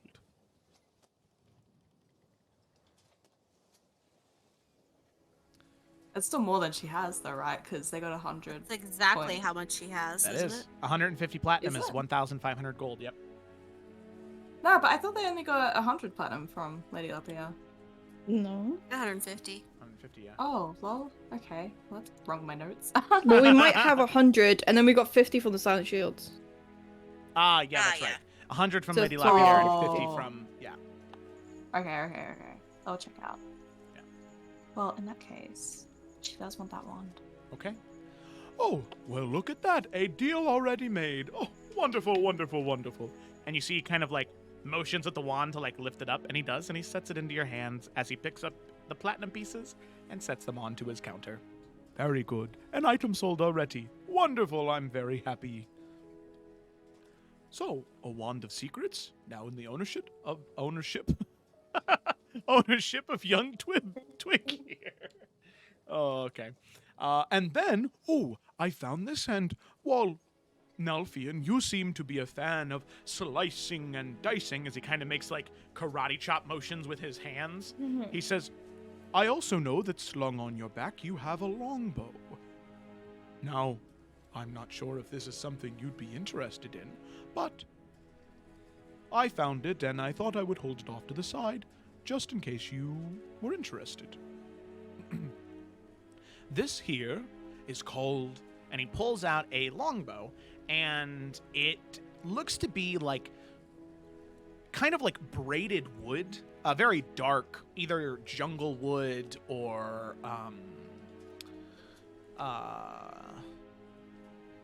like a very dark jungle wood that seems to be like twirled together, almost braided, up and around into a small arc, with a very, very thin, almost transparent string. And you can see that carved all along the sides are different elvish runes for revenge or vengeance or things similar to that. As he says, this right here, this is called an oath bow. And in fact, if my historical referencing is correct, this once belonged to the great Ethelas Leaffawn. which initially that name means nothing to any of you, except for maybe actually, Twig and Eurydice, because the two of you read books quite a bit growing up.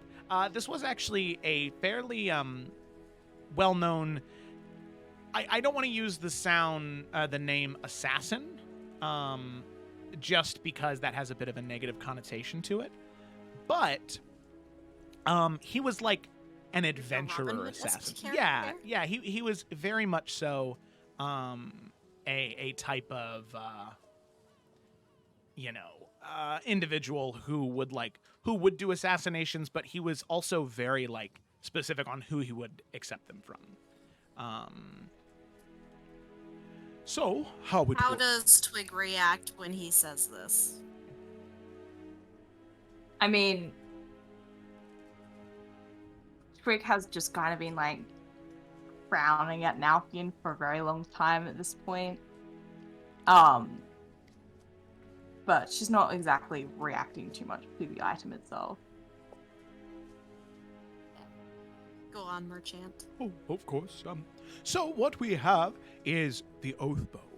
Now, the oath bow is very interesting, you see. Because what it allows you to do, and this item is a little bit longer, so I'm just going to go ahead and read it. When you knock an arrow on this bow, it whispers in Elvish, "Swift defeat to my enemies." When you use this weapon to make a ranged attack, you can, as a command phase, say swift death to you who have wronged me. The target you attack becomes your sworn enemy until it dies or dawns 7 days later. You can only have one such sworn enemy. When your sworn enemy dies, you can choose a new one after the next dawn. So that's kind of the rules there. And then when you make a ranged attack against your sworn enemy, you have advantage on the roll. In addition, the target gains no benefit from cover other than total cover, and you suffer no disadvantage due to long range. So that means on a longbow, you have a range of 600 feet with no disadvantage. Oh shit, dog. If the attack hits, And it has advantage? your sworn enemy takes an extra 3d6 damage. But then, here's the kicker, while your sworn enemy lives, you have disadvantage on all attack rolls with other weapons. That's On that person? just in general. So that means you swear an enemy, and then that means you are only hitting them. Because any other enemy or any other weapon is with disadvantage until they die or until 7 days passed. So it is high risk, high reward. Nothing's not really feeling that. All right. And if you are interested, it is 3,500 gold pieces. All right. Then we have a javelin of lightning. As he pulls out a javelin and sets it on the counter, and you can see that it just crackles and fires with electric energy. And he says, you can throw this javelin, and instead of throwing a javelin, it turns into a massive lightning bolt. As he makes small little frazzles of lightning energy shoot out of his hands with probably minor illusion or prestidigitation. So a javelin of lightning is a good one. As with the javelin of lightning, pretty much it's a 120 feet, and every creature in that line, excluding so like you pick a target and you throw it, and every creature in that line, except for the creature you throw it at, has to make a dexterity saving throw or take 4d6 lightning damage. And then when it hits the creature, that creature takes the damage of the javelin if they're hit, and the extra 46 lightning damage. So it's kind of like one of Zeus's thunderbolts. That's a good way to think about it. And he says, this one is 1,500 gold. Nothing's nodding. He's just trying to get, hear everything before he makes a decision. Yeah. Which I assume Yuri's doing as well. Yeah. Then I have this right here, which this is a bit of a, not as aggressive as an item. This here is the Band of the Dryad. Now, the Band of the Dryad is, well, it can be very useful in an adventurer's life such as yourself. Pretty much, the band has a single charge that recharges each day, and it can grow a rose petal, and on the band, so it's like a wrist band, and you can pretty much, anytime that petal is growing, you can sacrifice the petal to touch a creature and heal them by 2d4 plus 2. The rose petal wilts and falls off, and then has to wait until the next dawn to be used. Ooh, I like that one a lot. And that one is 400 gold pieces. Oh, fuck yeah. Okay.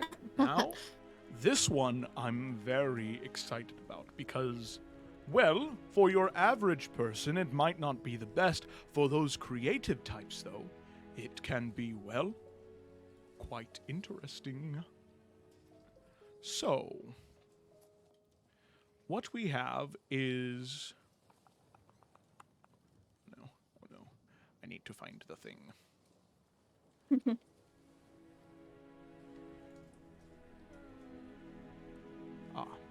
This is the Ring of the Grammarian. So, The wearer of this ring, it does require attunement, can alter one letter of a spell's title to alter the spell for a different effect. So, for example, cause fear, you could change the F to a B, and then it becomes cause bear. Oh my god. What? Yep. Wait, let me check my spells. This one, however, is 2,000 gold pieces. So, what you could do is you could use the 9th level spell Wish, and you could turn the W to an F and cause a fish to appear if you wanted to. Oh, that's awful. Fish! Wait, but Is you that could all? get Is that real all he has? creative. He has one more thing. Okay. That is a So little. much this time. That is a little bit. Well, he had the same amount of stuff he had last time. It was just. Oh, okay.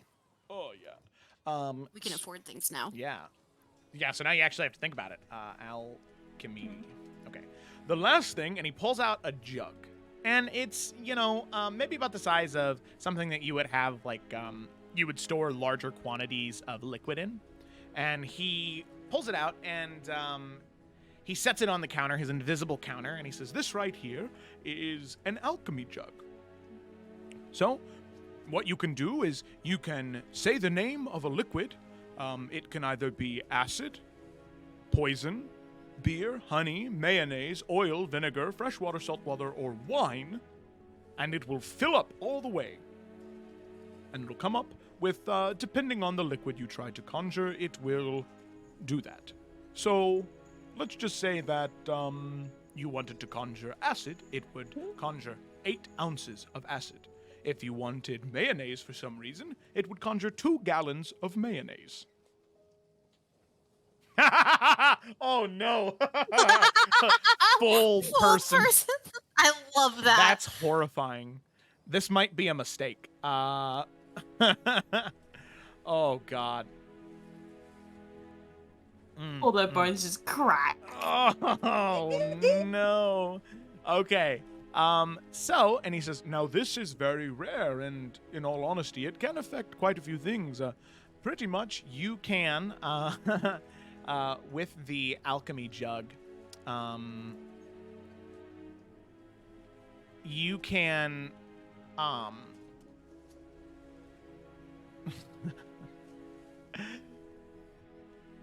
you can only conjure 1 liquid per dawn.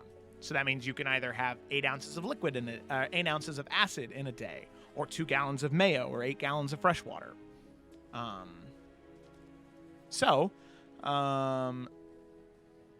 Disguise shelf.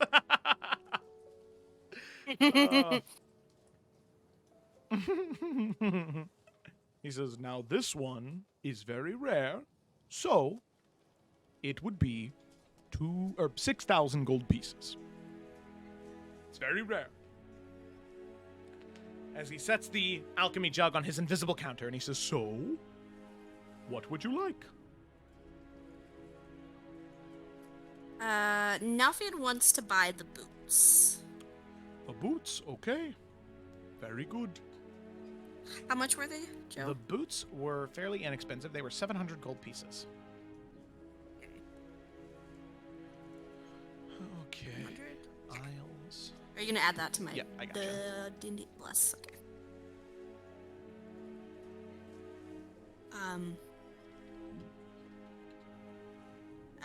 Boots of the Vigilant. There you go. Winkle. Equipped. They are equipped now. You just have to How remember to much roll is that D8. the ring that does that? It's only like 300. Yeah, the ring what? of Okay. the band of the Dryad, you mean? Yeah. 400 gold. There you go. Oh, I'll buy that one for sure. Okay. Sounds good. And Twig already bought the wand, right? Yep. Gemma. That's So fine. like, you know like Blossom spells and stuff. How creative can you get with changing one letter? Oh fuck! Wait, I haven't even looked. Like, I have a feeling. I want to do fault person. All right, and then I will There add. are so many possibilities. I know. No, Band. I don't know if she would know that they would have many that they could change. I feel like something with heat metal could work. But a lot of them are very long words that are like, you know. Eat metal. Sorry. Yeah. Yeah. it's Crown of really sadness. funny. Crown of sadness. I love that too. You just, instead of like becoming raptured with madness, you just start crying uncontrollably so you can't see what you're doing. Oh, that's pretty funny though. Like I said, that one's there for the creative types.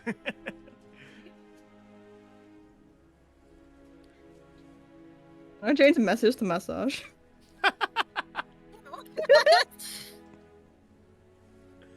Oh, what a use of that spell.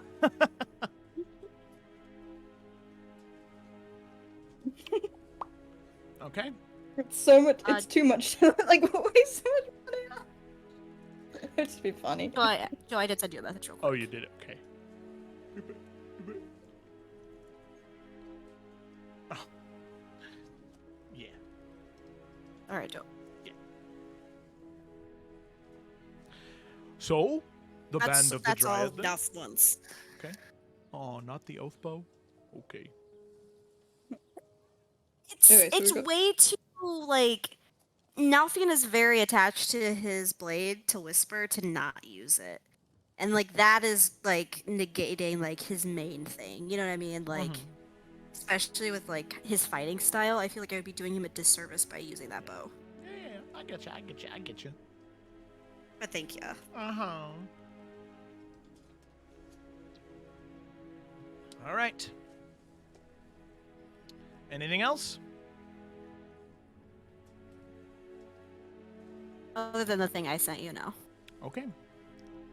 All right, so So love the change one letter thing, but it'd be such a waste. So I can't do that. that's okay. Wait, did we not buy that? I thought we did. I got the band. You got the boots. Twig got the wand. Yes, Twig got the Yeah. most expensive thing. The band is what changes the spell, right? No, the Nah, band that's No, what it's not. gives me the healing. Oh, well, how much is that? I'll fucking buy it. 2,000 That's funny. How much is the band? All right, yeah. the I'll band buy is it for them. 400. Okay, so you're gonna buy the ring of Yeah. the grammarian. I mean, yeah, but he'll give it to like Eurydice to like hold on to. Okay, manage inventory.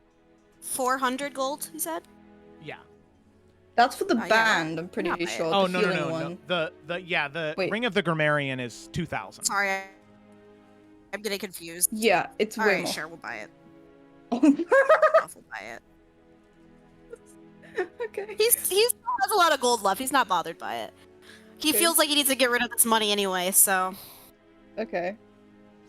And he'll give it to Eurydice to fuck around with. Thank you. Okay. How can we not buy that? That's gonna be so funny. I don't know what we'll use it for, guys, but it's too funny to pass up. Could you Okay. you change fireball to sireball and it's just like a it's just like servants in a Horses. ball. Oh. yeah, we're buying it. You can just Alright. buy a bomb and then just. Oh no! I'll keep looking. Yeah. Well, now I want to look through Eurydice spells, see if I can think of anything. Yeah. But now we'll get that other thing, and then that's it. Sage hand. Oh yeah. When you need to flavor something, you know. Yeah. And we you can know, do this more than once, just like once a day, right? once a day. Yeah. Oh, that's Page too hand. good. Okay, cool. Ooh. Grab. Ooh. Past image. What does that mean? Ooh, that's Ooh. good. Or last image. Hmm. That is the spell. Yeah. So. Oh, I'm dumb. You're gonna straight up cast image and just like knock off silent image. Does Twig leave after Merchant departs? Yeah, she would.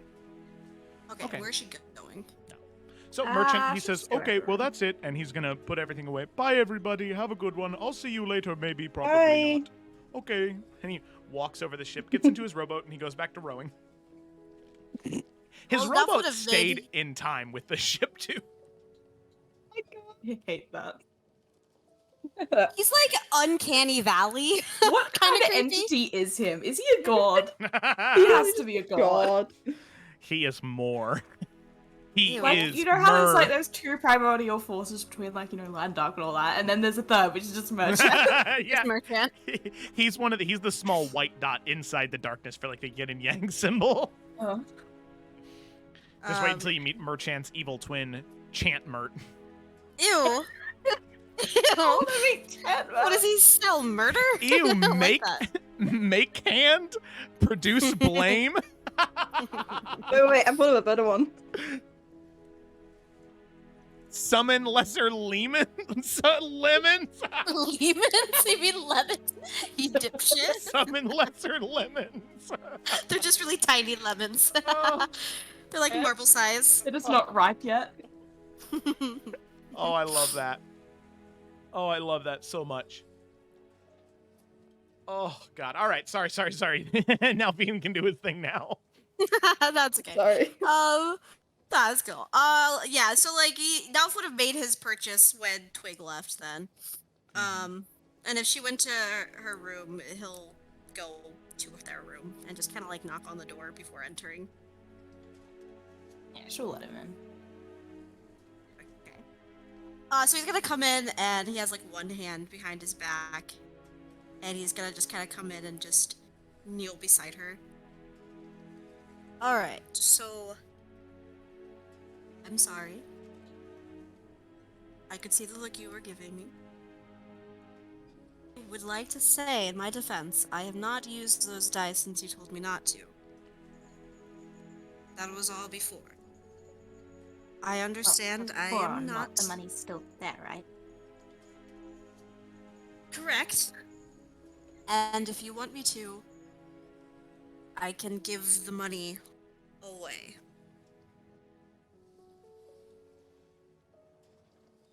Well, I just feel like that should be a decision that you should make. But I don't want to keep the money you gave me. She just kind of like awkwardly thrust it towards where he is.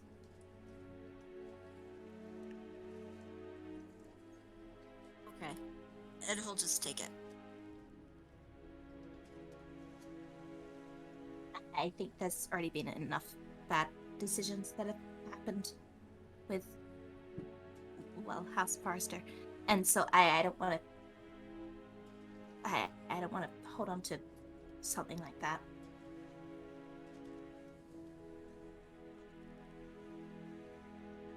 Like I said, I'm sorry. I'm figuring this out as we go, day by day. I know I'm not the best knight, Twig. I'm not proud of all the choices I've made. But I'm trying to be better. And I'm trying to be better for you. Well, that's why I was also coming down here. When we were still in Takia, I picked up a couple of things. And well, I thought it'd help. And just pulls out the 2 books she got from Lafia's estate.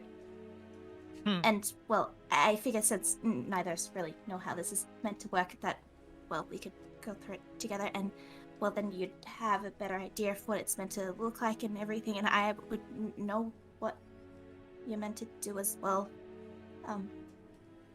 I just thought it would help. Part of him wants to cringe, but the other part of him's like, you signed up for this, dude, so you gotta commit. Alright, I think you're right. We'll figure it out together. Which one are we starting with? Well, they're slightly different, but pretty much the same.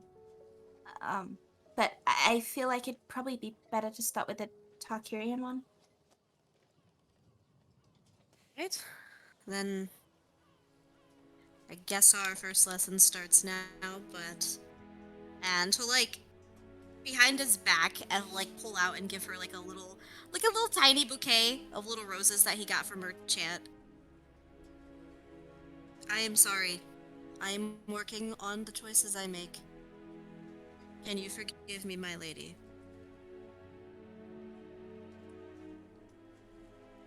Well, of course I'd forgive you. And she's just gonna hug him. And he'll hug Just her a little back. hug. let's, what do they say, crack these open, right? And I will just kind of like sit on the floor and just open the first page of this book. All right.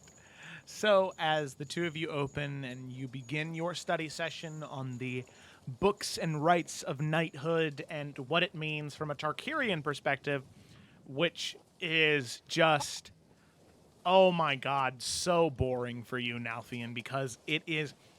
This book was not written to entertain, it was written specifically to educate. As you are being taught to fear God, fear the gods, and maintain your church, to serve the liege lord in valor and faith, to protect the weak and defenseless, to give succor to widows and orphans, to refrain from the wanton giving. Succor? I don't care. To live by honor and for glory, to despise. Refrain from the wants of what? Sorry. To refrain from the wanton giving of offense. Okay. To live by honor and for glory, to despise pecuniary Money. To despise pecuniary reward. To fight for the welfare of all, to obey those placed in authority, to guard the honor of fellow knights, to eschew unfairness, meanness, and deceit, to keep faith at all times, to speak the truth, to preserve to the end in any enterprise begun, to respect the honor of women, never refuse a challenge from an equal foe, and never turn your back upon a foe. Those are the tenets that Tarkirian knights live their lives by. Mm-hmm. So, like, as we're going through this, like, just, like, beat a sweat down one of Nellian's, like, head. Alright, so I'm gonna try, right? And we are going to be forgiving of each other if I mess one of these up. But I'm gonna do my best. I mean, for the Green Lady, you're meant to be. Well, you're meant to be all of these things. Right, and I will be. I will be. I just need some help getting there. But this is the first step, right? Right. And, well, I guess if even it comes to it in 5 months, and, well, I guess it could always be arranged for one or the other. No. People... Twig, I'm going to do this. I'm gonna make it happen. Even if we have to go through this book every single night. It's going to be Well, me. I mean, there's also the one for Iverion as well. Yep, I saw it over there. It'd be good to, well, get both. I mean, I kind of flicked through them to see what the differences were, and, well, it's more semantics if anything, I feel, so I think it could be easy enough to do both. Alright, let's do both. Enough is gonna, like, run a hand through his hair. Alright, but how about this?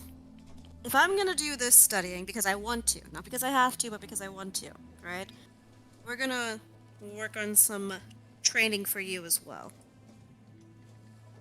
And I'll, like, give her a smile when he says that. Okay. Great. I mean, what do you have in mind? So first, and he's gonna, like, get up and just very gently pull her hood down. There we go. See? First lesson. If you want to be confident, you have to be seen.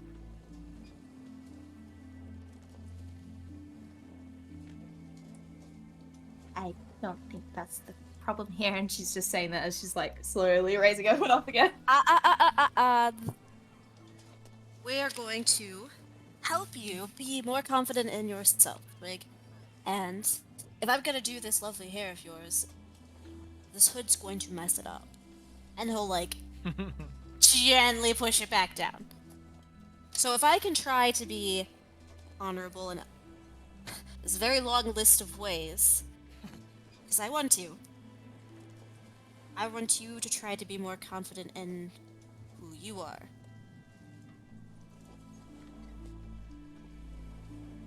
Can you do that for me?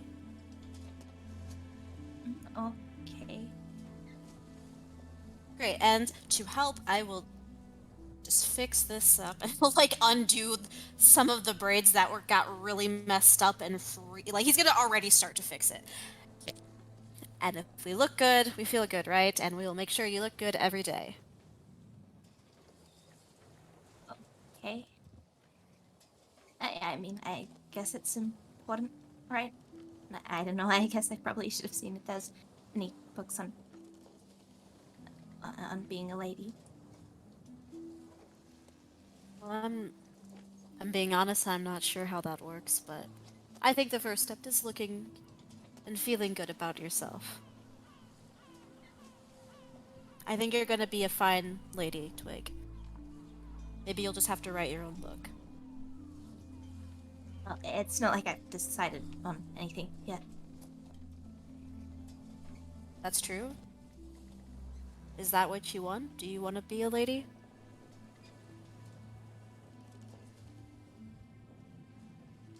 I just want things to be okay there.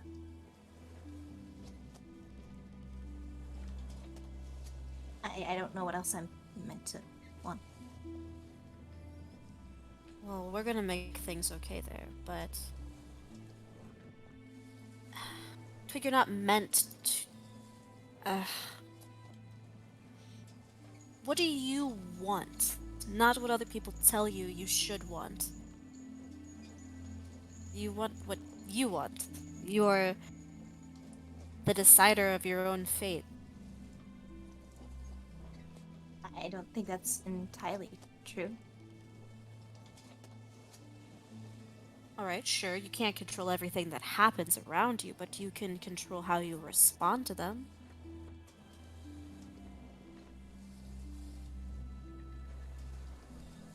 I mean, I guess so, but I don't know.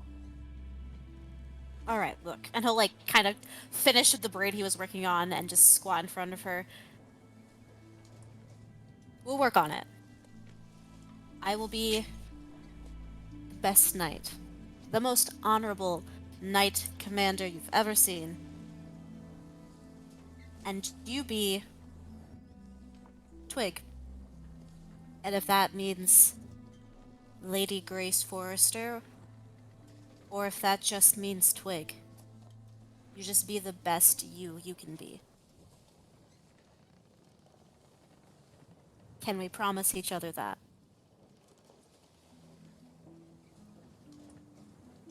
I can promise that. Alright. Look, we're already making progress. And he'll just wrap her up in a big hug.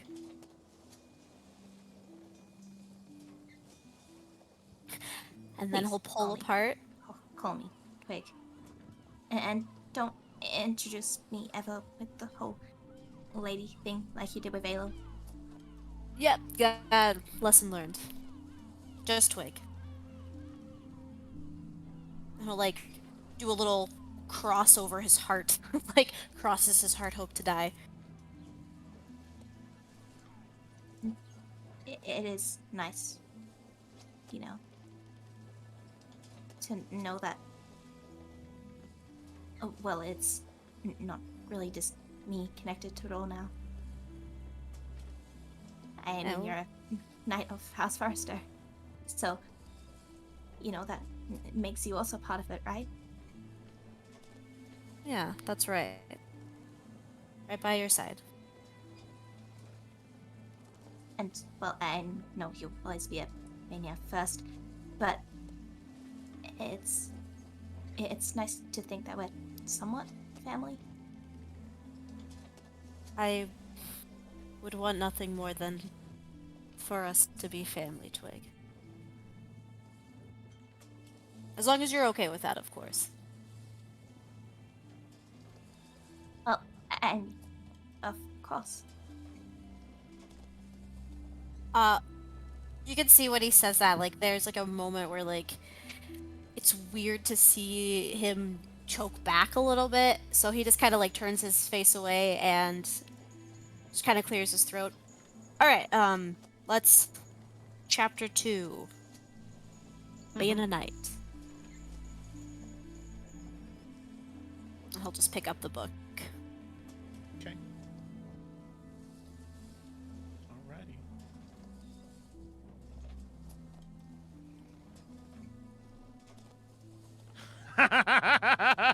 Hellish Rebuke is that thing that happens in Ocarina of Time when you attack a chicken and all of the chickens start flying I at you hope from so. random directions. I already have like over a page of Oh different my spell God. names. It's This was- amazing. The best worst idea I've ever had as a DM. Well, that's why I was like, why are we not So buying happy. it? I had to make sure we. I don't know. I thought it wasn't gonna work out, and now I'm like, this Now is such a you're great like, idea. You would have really regretted it. You would have been shouting out like, "Merchant, come back!" Yeah. Okay, one last thing, Joe, and then we can go to break. I'm sorry. Okay, what's your one last thing? This is very hard for Nalpheus. Oh. After this lesson, okay? I assume. Is it morning still, right? Morning, afternoon, like Okay, 11. He'll like quickly excuse himself from Twig, Okay, just yeah. for a quick moment. Oh man, he's gonna get rid of all of that gold. Okay. Yeah, he's Okay. How? any gold that he made from the dice. Okay. God, he's like dripping in sweat, and like he has it all in like a little coin pouch. He still has 150 platinum pieces. That was given to him. Okay. Uh-huh. Yeah. Yeah. Yeah. He's gonna toss it off the ship. Oh wow. Yep. That would be 1,138 gold pieces. You could have. Too late. Toss it into the water. And What the fuck do you want me to do? It's dirty money! I don't want to give dirty money to charity. He's trying to be honorable, fucking damn yeah, it. it's like okay, but does it make the mob's money any better when they give it to like they give part of it to charity? No. He's just trying to be a good guy. Okay, so you throw it into the water, and for a moment, Nalfian, maybe it's just the refraction of the sunlight. As the days are starting to get warmer, spring is getting closer. It is, by the time you get to Sand Point, spring will be here any day. And you're not sure if it's the change in temperature, it's making you feel things, how bright the sun is out today, being back on a ship. But you swear for a moment you think you see a woman's image in the water, smiling at you. At this act of dedication to your lady, to the Lady of House Forrester. And on that note, that's where we're gonna go ahead and take a break. Okay. This was good. Okay, I got good marks from the Green Lady.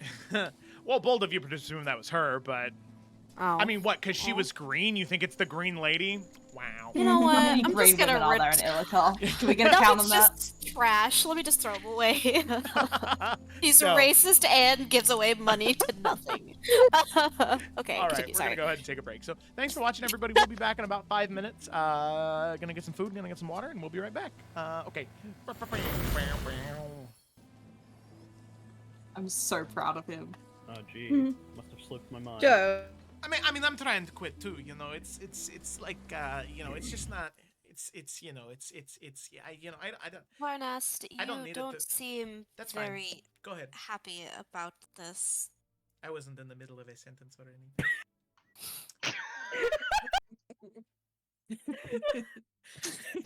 He's completely disregarded. I listened, so you just gotta. Please, Joe, please, please.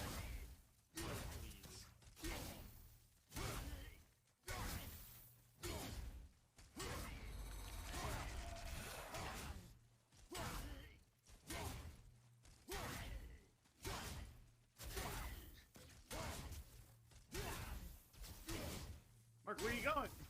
This is the most intense boss fight in the game. From the movie with Bradley Cooper, Oh God. the American Fucking- sniper. Yeah, that guy. Luckily, Jareth was that guy. Okay. Chris Pyle. Yeah, yeah, Whatever yeah. his name is. Abby, day 2. Save code. Apartment. Okay, got Yep. it. 30.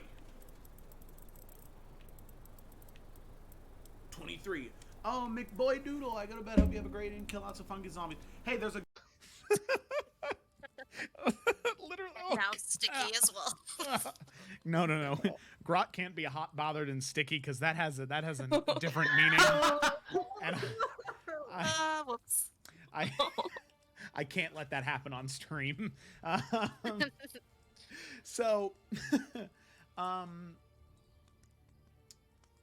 will say that as you are...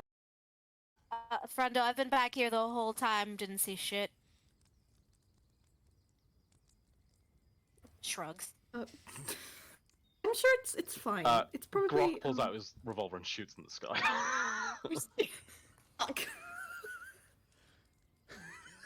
Well, you know what? I think you might have scared him off anyway, so good call on that. Fucking, I'll show him. Please don't. Cheeky fucking.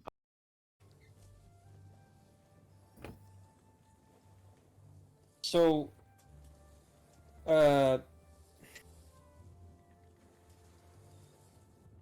what's your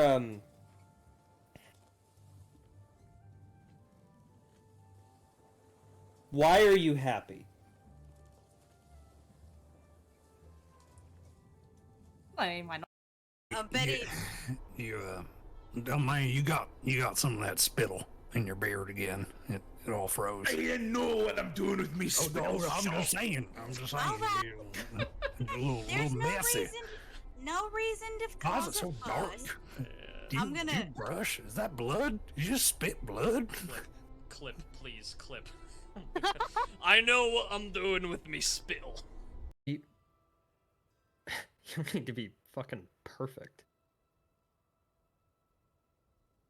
There's a lot of garbage out there. Just gotta be better than that. That's all.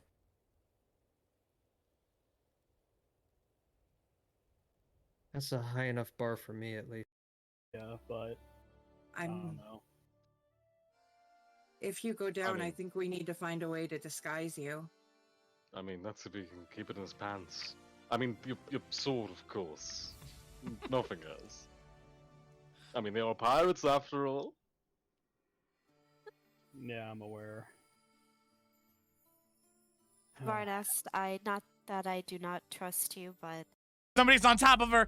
Cole, you can tell she's so close to death. Like, she's damn near, like, whoever's going... Minister James could have done something, Well, and it would have... hold on, DM. I have the Mage Slayer feat. Did you say she's casting a spell? Oh, yeah.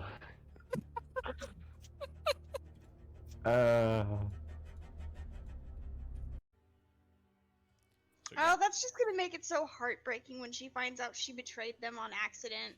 Well, not So- she. Oh gosh. So, you're telling me this grand whatever the fuck wants to meet Emeril, and Sailor cannot remember. This is really unnecessary, by the way, but we're doing it anyway. Misty Step to come behind this guy right over here, and he whispers into his ear, "It's nothing personal, kid." And I'm gonna try to like Anakin Skywalker to I'm leaving this campaign.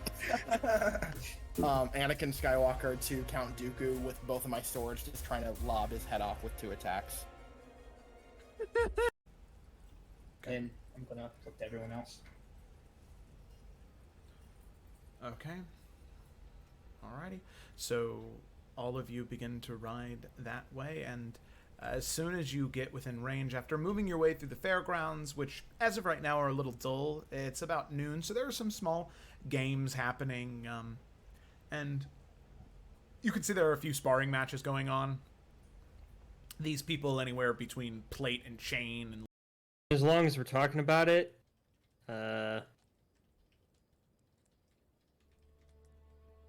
boats are kind of scary. So that's my expert input. I want to be on land.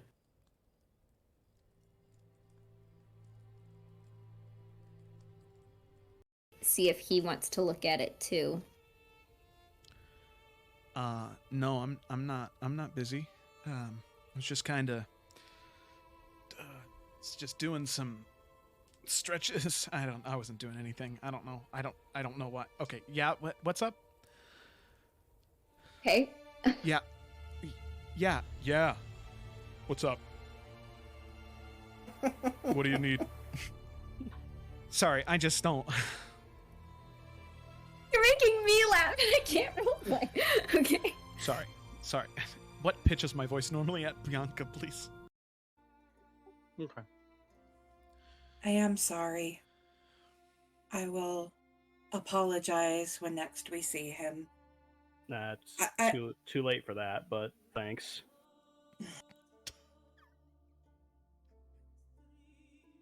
Well, I don't think it was necessarily a bad thing. You were just protecting your end of the deal. That is all. Me, come get me. He walks over to his room, like opens the door, sees all the blood on like his sheets from when that guy exploded, shuts the door, Damn. looks over to Cyrus's room, sees all the bottles and all the acid on the floor, kind of like looks down, and he's like, Sayla seems clean, and he just goes into her room and shuts the door. Knives between funny. sheets. Time is chainmail. What? You know what? Fuck it. I'm going to sleep. Cecily, think of it like light speed travel. If somebody You all go to bed. You all go to bed. million You go to light bed. years You go to away. bed. Sleep is found by all. See you in the morning, Bianca. Yep. Hopefully my headache will be gone. No, Cecily will probably. I'm ready, by the way. But the main use of it I saw that was truly badass was one of the players used Force Cage, and then one of my other players used Silence. So they basically just trapped an entire group of guards in a Force Cage, and then started just shooting them from afar, and they screamed silently like they were in a void of space until they were all dead. All right, cool. and we are back. Hi there, everybody. Let me go ahead and undeafen myself on Discord. Hello. We are back, and we're going to go ahead and dive right back into today's session. So we had just finished up our conversation with Nalthian and Twig on the ship, as the two of them had sort of confronted each other just a little bit. Twig wanting Nalthian to be more knight-like, and Nalthian himself wanting to be more knight-like. So, in an effort to do so, to please the Green Lady, and to truly make himself the knight that she wants him to be, Nalthian took all of the money that he got from gambling, all the money that he had left, and he threw it away. He threw it into the ocean. And he, well, got rid of it. And he could see in the reflection of the water that this entity, this, perhaps the Green Lady, perhaps something else, did seem to be happy with him, or at least pleased. So, picking up from there, we then have our, we'll hop back to our group of adventurers here. So, all of you have now spent about 2 days on the ship, and there are about maybe 4 or 5 more days of travel left. So, then the question to all of you is there anything that all of you are wanting to do on these next few days, or are you good to just kind of sit and vibe and wait till you get to Sandpoint?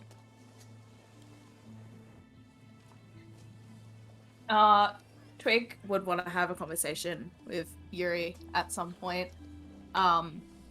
Probably just like, you know, when they've both finished doing their things for the night or for the day, and they've returned back to their rooms and all that. Okay, sounds good.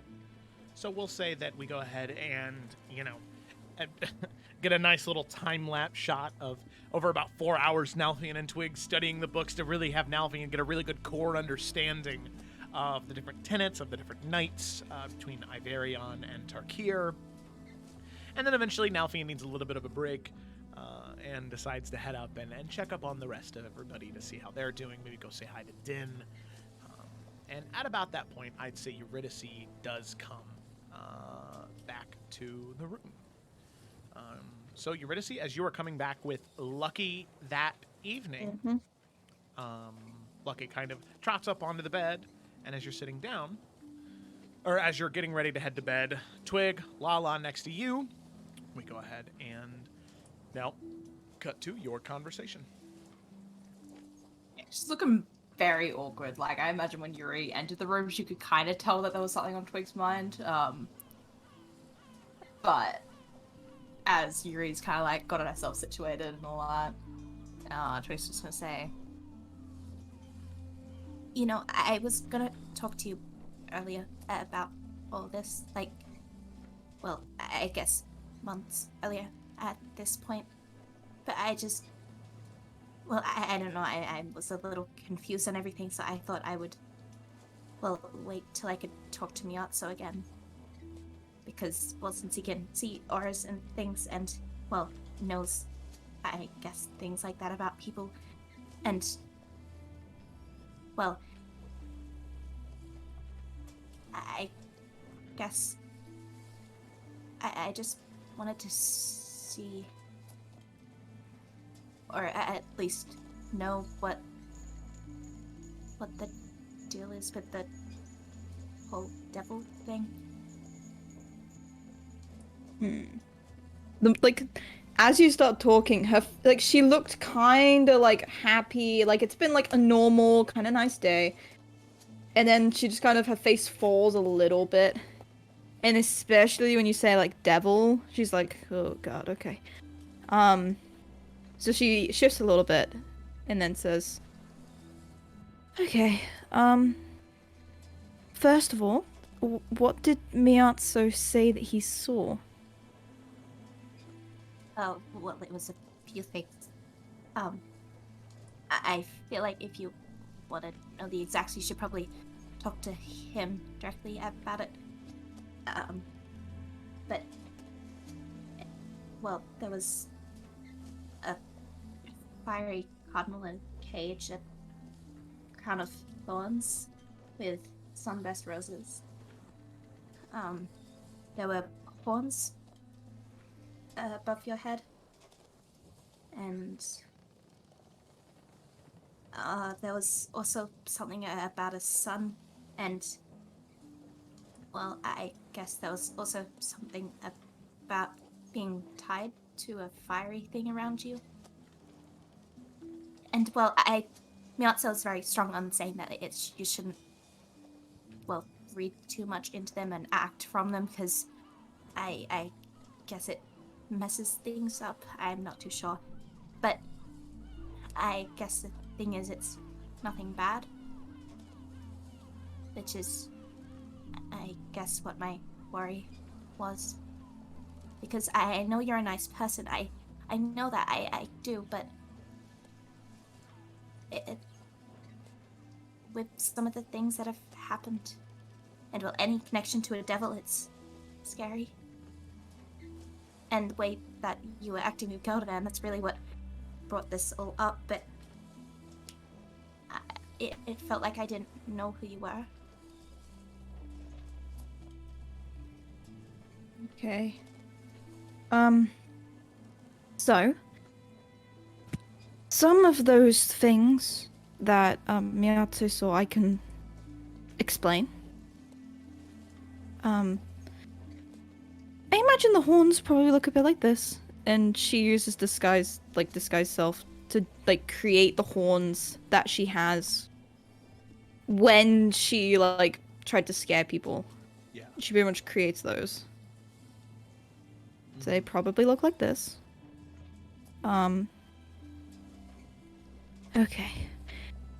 I am sorry that I've not been more honest and forthcoming with things about who I am and details about me until now. I just didn't want you to see me differently, and I didn't want you to know anything about the devil stuff because I don't want to scare you.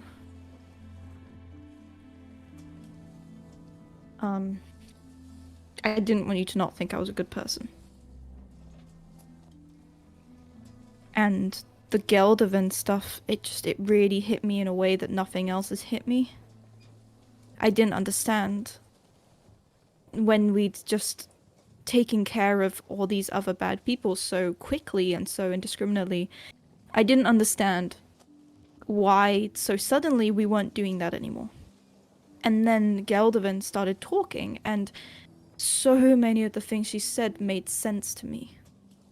And they related so much to me that I freaked out. I didn't want to accept it, so I acted like not me, really. Are you saying that you feel like Eldevan? In a way. Are you okay? Yeah, I'm okay. So, Twig, where do you think my powers come from? I don't know. I never really asked. No, you didn't. So, I'll just start from the beginning. My mother, right, made a deal because she couldn't have children. And she made a deal with a devil to have me.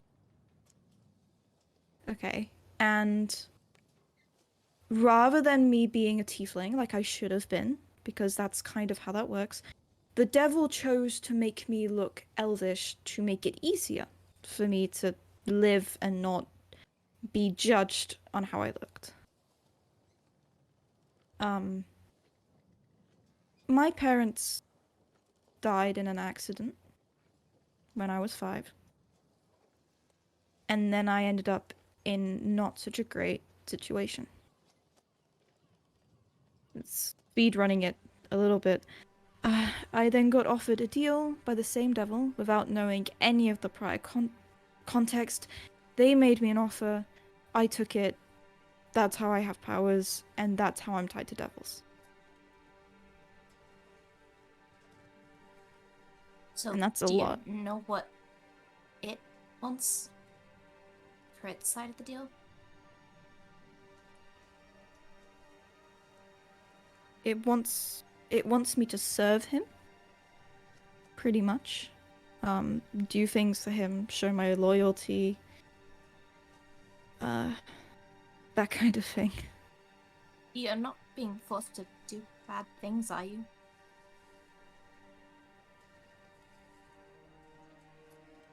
No. No, just, I guess, eyes and ears. You know, it's kind of hard for devils to keep track of what's going on. Cool, but can I insight? Yeah, go ahead and make. Well, Eurydice, are you lying? Oh, is that not lying? Yeah, I am. Okay. Get out of here. Okay, it's good. I'll- It's a bad roll. It's a I'll 10. make a deception anyway, go but ahead I and have to make roll pretty low to fill that. Yeah, it's a 19. Okay, so Twig, yeah. I mean, obviously you don't really get much. So what would you do if he does, though? I mean, it's a devil, right? Yeah, it's a devil. I mean, would you even be able to say no? I could definitely try. Devils aren't easy to say no to, though. he wouldn't try to hurt you or anything? He never has before, and he's helped me plenty of times, so I don't see why he would. And he, in a way, treats me like his child, so I don't think he would try to hurt me.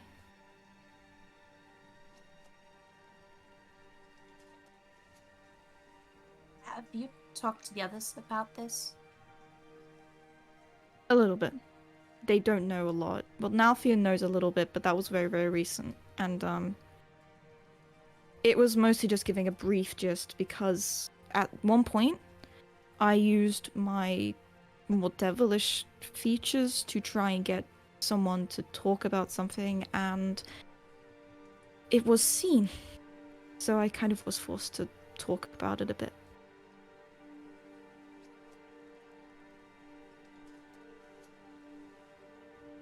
Right. And so, do you want to be attached to this thing?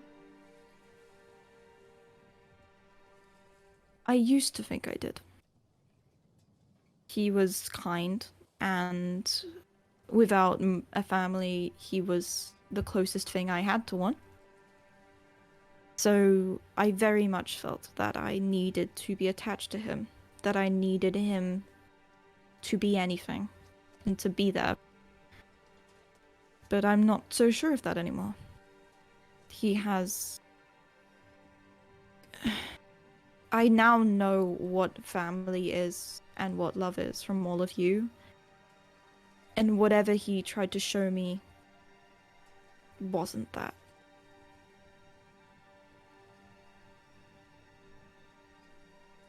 Then it's not that easy to just break away from either, is it? Not really.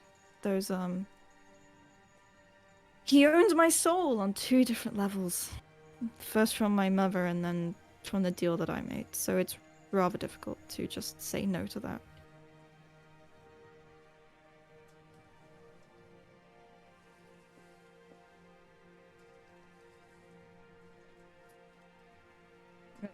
Well, I mean, if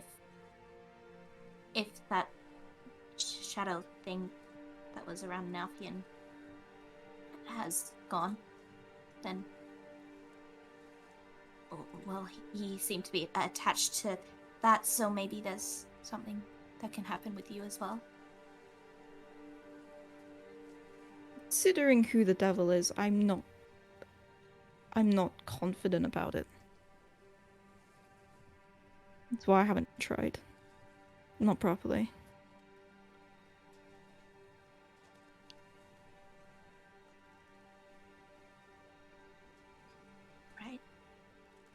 Right. I trust me, I want to, Twig. I really thought I wanted this. He told me I could speak to my parents again. Okay, and I just want to see them.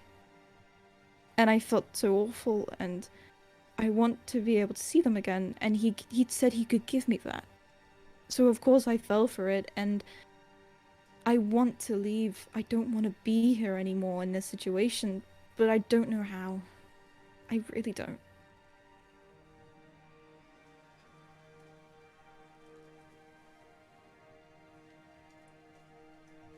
I'm sorry, I didn't mean to think that there was something worse going on. It's okay.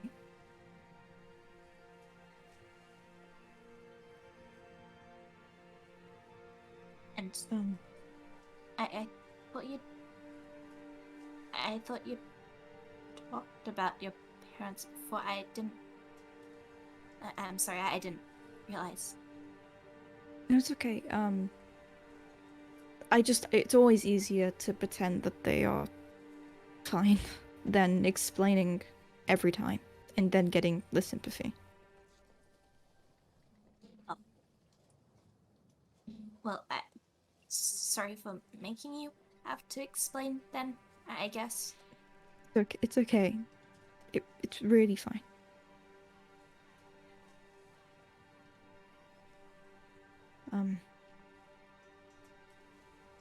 Yes, it's fine. Actually, I give this warning to Nalfian. You know my uncle that visited the villa back in Sandpoint? Yes. Yes. If he shows up again, okay, I want you to stay away from him because that may or may not be the devil that comes and talks to me every now and again. I didn't know that initially when he showed up. He tricked me to... I want you to stay away from him if he ever shows up. Wait, but he gave me that thing that... Just gonna, like, scramble through her stuff real quick and pull out the little trap detecting orb. Yuri's like, oh, yeah. It's not. It's. I don't know. It's not. It's not also some kind of trick, is it? I don't know. He's never brought it up again. I really don't know. I mean, it's not done anything until now. At least that we know of. Yeah, I mean, maybe devils aren't good people. No, they're not. They're rather manipulative and not very kind. Maybe pass that to me. Yeah, She's she'll gonna give it take it. over. Yeah. Yeah, she'll take it and kind of look at it and be like, oh, okay, I'm gonna keep this away for now. Yeah. So, devil stuff, all that kind of thing. Now you know why.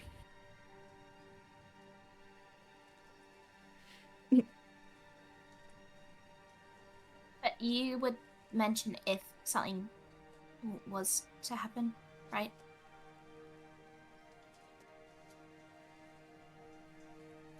What do you define as something? Well, I guess if he's wanting you to do something, or I don't know. I don't know how they work, but I mean, if there's ever anything that goes wrong with it, I guess especially if he can just come to you.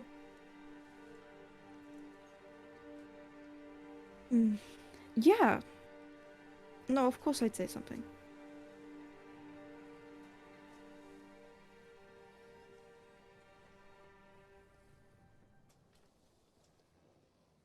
But I guess other than that, I'm just glad you're okay. Yeah. Yeah, I'm fine. You don't have to worry, it's okay.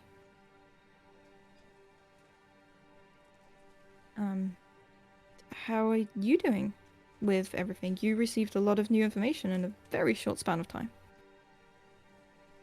Back in Highland Pass. I mean, if I'm honest, I'm just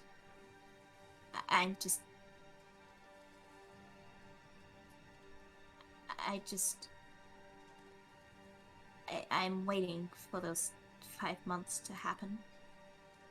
Mm. Or I guess never happen. I don't know, but it's hard to think about anything until then.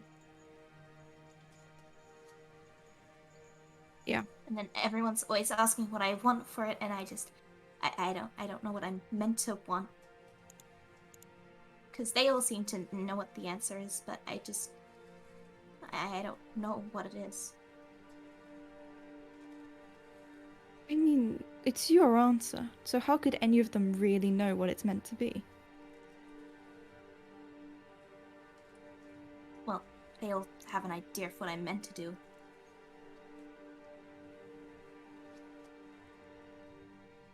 And so I don't want to go against that.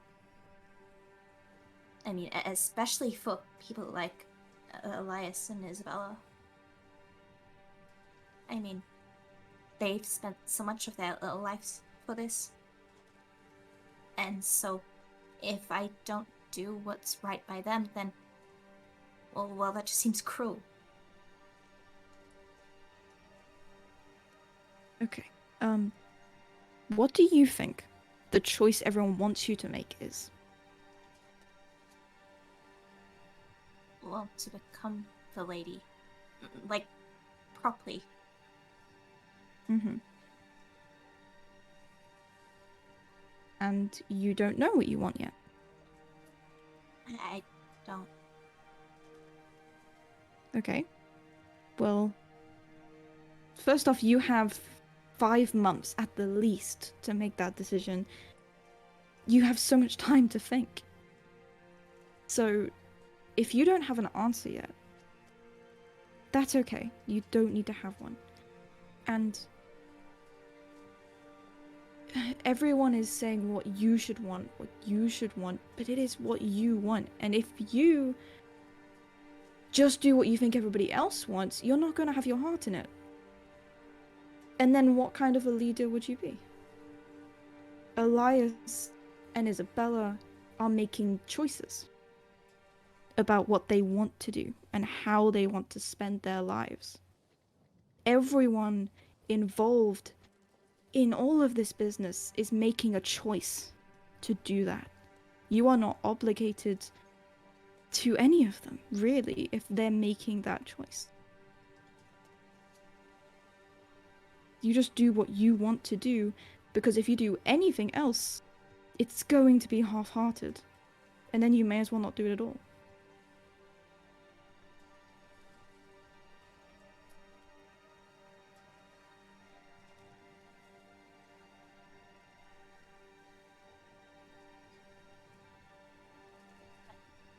I mean, there has to be some choices that are better than others, right? I mean, I wouldn't know the first thing about being a lady. Yes, well, the people I lived with for a little while. Well, I know a little bit about how to be at formal events and all this kind of thing. So if you really wanted help with it, I'm sure there are plenty of books, and you have me and Din. And really, that's only part of it. Being the head of a house is so much more than how well you know which fork to use. I mean, you're meant to be respected and all that. If people don't, well, like you, then I don't see that's how that's gonna happen. People don't have to like you to respect you.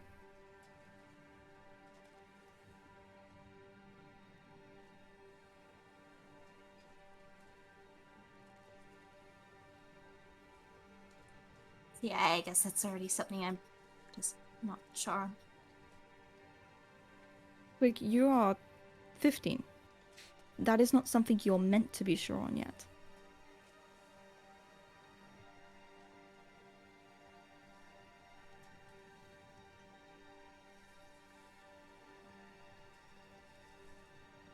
But then, when am I meant to be?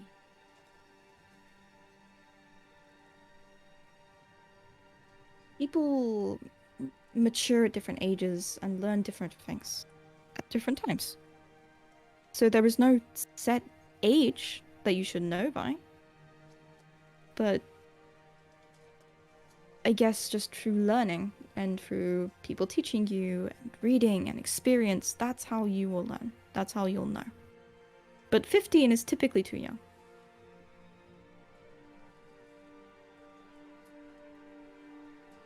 I don't think I'm meant to be too young. And, well, from the couple words I was able to have with my mother, she said that she was, well, that she was doing things to help me prepare for this, but I don't feel prepared. And, well, even if I agree to do everything, if I then make wrong decisions and more bad things happen, I mean, that's what caused the house to fall in the first place, right?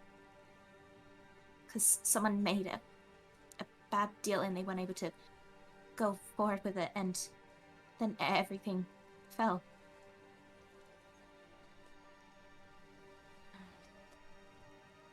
But you have plenty of people around you that are going to be able to advise you about bad deals.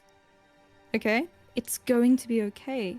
And you're not just making the decisions on your own. Nobody's going to come up to you with a decision so important and ask you to make it on your own.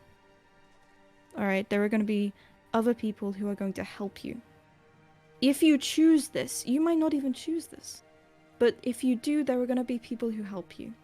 And if you make a mistake, the likelihood of it being the downfall of a house, probably not going to be it. And people have to make mistakes to grow anyway, and it's not the end of the world. Look at how many mistakes me and Nalfion have made. Are we bad people? No. Exactly. We're much older than you.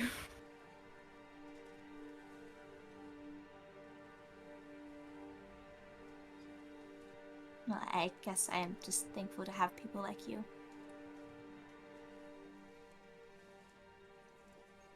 And I am very thankful to know somebody as wise as you. Even if you're quite young. I don't think I'm that young. You're young. You're a child, Twig.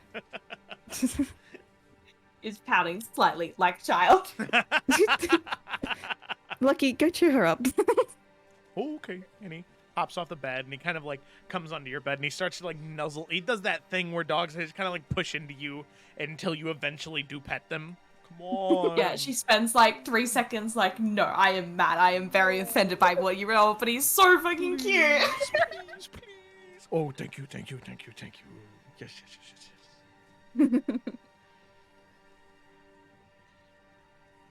He's very cute. But you just need to trust us. It's going to be okay.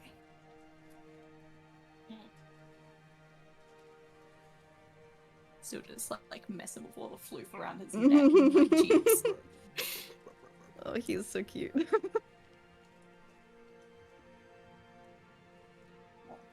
You know, we should have another game of Kingdoms and Castles tomorrow. Yes. Oh my god, I nearly forgot. Yes, we need to have tournaments. Nalfion has his own deck now. We should... Yes. So just planning out all the moves in advance. Yeah, just then both of them are doing like the mental math. Just Yeah.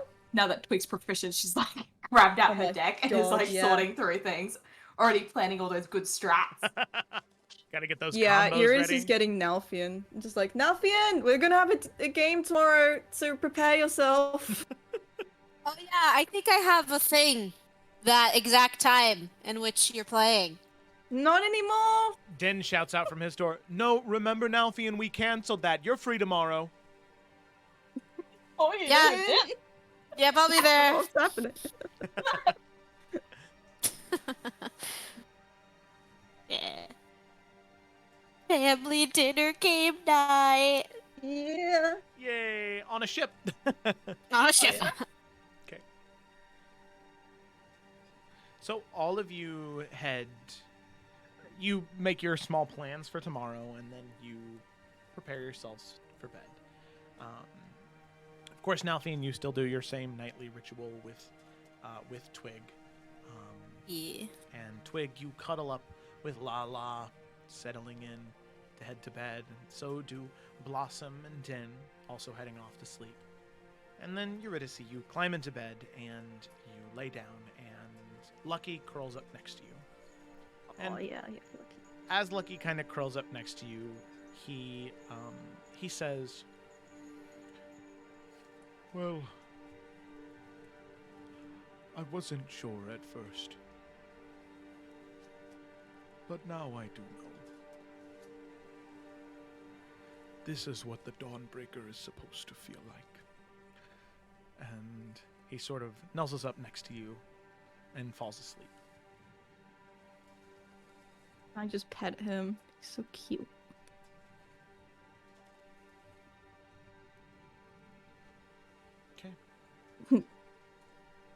So, with that, as you head off to sleep with that name that he called you. Yeah, that's a bit weird.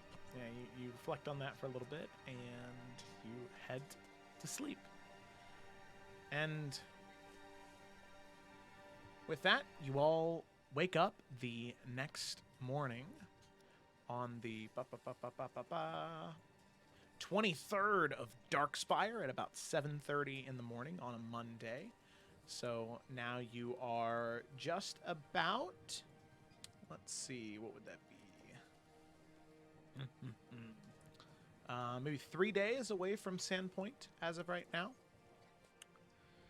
So during those 3 days, is there anything else anybody would like to achieve?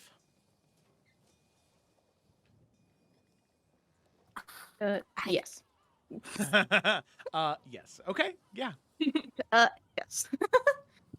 The general thing is that Yuri's gonna hang out with Blossom and just hear more stories about Theodore and Blossom's like life and stuff because she finds that adorable. Yeah. Just very generally, just gonna do that and hang out with Simon, make sure he's comfy. But specifically, one night when Twig is not in the room or when she's like fast asleep, Yuri is gonna kind of be thinking about this all day, and then she's gonna go to the mirror in that room. Okay. Yep. And she's gonna stand in front of it. And Sky's self and every memory she can possibly bring up of her mother, she is going to try and create, like, change her face to become as close to what she can remember her mother's being as possible. Okay. Was kind of looking in the mirror and just trying to figure out what her mom looks like. And when she feels like she's gotten the closest, she is, she's going to use, like, minor illusion, and she's going to make that image, like, stay still in the mirror. So it's just what she can remember her mother looking like. Okay. And then she is going to kind of look down and, like, kind of mess with her hair for a second, and then look back up at the mirror, and kind of clasping her hands together in the way that she does when she's nervous. She clears her throat, and Eurydice is going to say, "Okay, I might have to actually talk to you soon. And I don't know what I'm going to say. I really don't. I knew one day it would maybe happen because they said that I'd be able to, and I was looking for a way. But now it's actually might be a thing. So hi, Mum.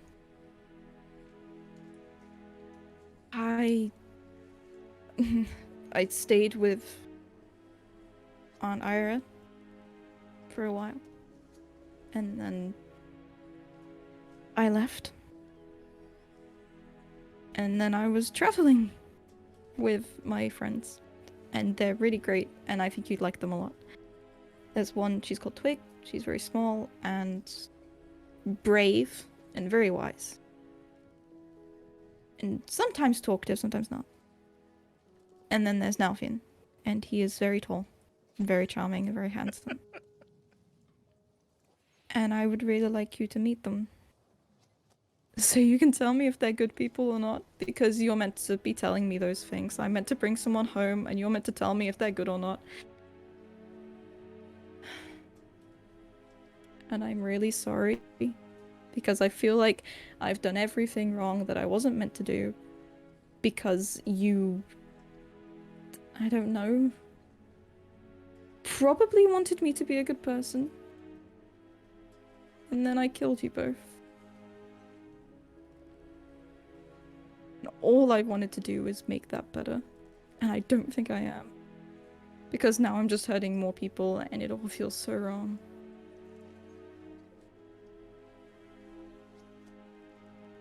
I can't do this. And she's gonna, like, drop the image in the mirror and just kind of go and sit on the bed and try to rethink, because she still doesn't know what she's gonna say. I'd like you to roll a D100 for me. Okay.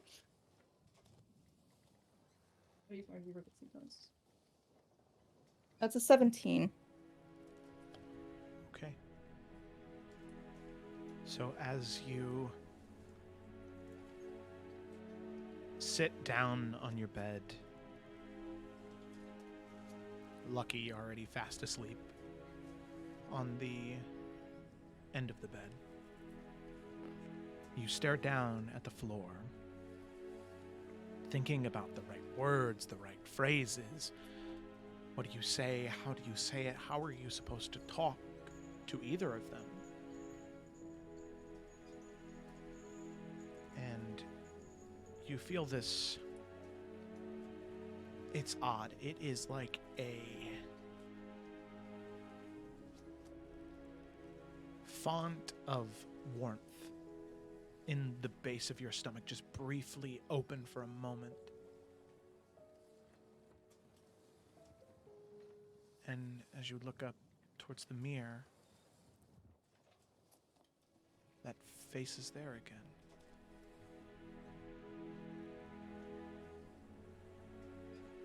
And the mouth doesn't move, but all you hear is a kindly woman's voice say, "It's not your fault. It is not your fault."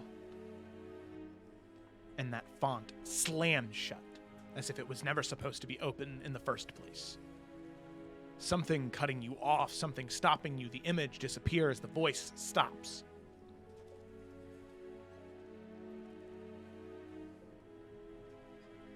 And you feel the fire inside of you, but it's not warm. It's so cold, and it hurts so much. And you just sit there. Is there anything else you want to do, Eurydice?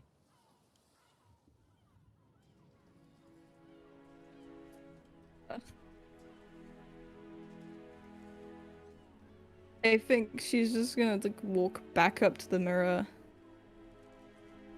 and just kind of like put a hand against it for a second as if testing. That is solid and there's nothing there.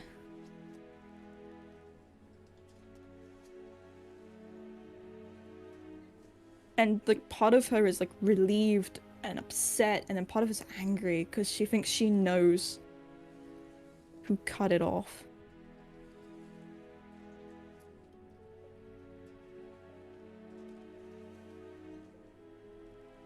And then she's just not really gonna know what to do. And just in like kind of like rage, she's gonna step back and she's gonna Eldritch Blast the mirror. We'll say, for all intents and purposes, this was when Twig was away. She was having she wasn't a there. slumber party with Sally or Yeah. something. And you blast the mirror, the shards of glass go shooting out onto the ground, and Lucky sort of jolts away, grrring, and then sees you, and sort of his head cocks, and he says, Yo, would Nalth hear that? the door's shut, and so is yours. Okay, So okay. I'd probably say no. You're deep enough in meditation. dope. And you can see that Lucky sort of looks up at you, Eurydice, and he just says, "You seem very cold." And he hops down off the bed, and he just kind of like rubs his sides into your legs, and you can feel some of that warmth that was there return.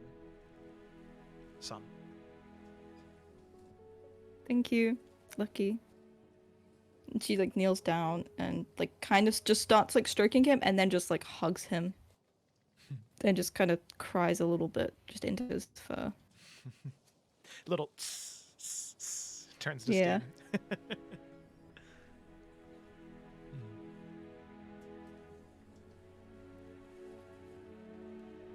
They always told me this is what it would feel like.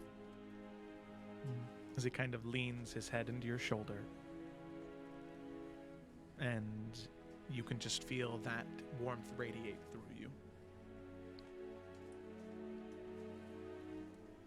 you. Yeah, she'll probably just stay like that for a while. Okay. All right.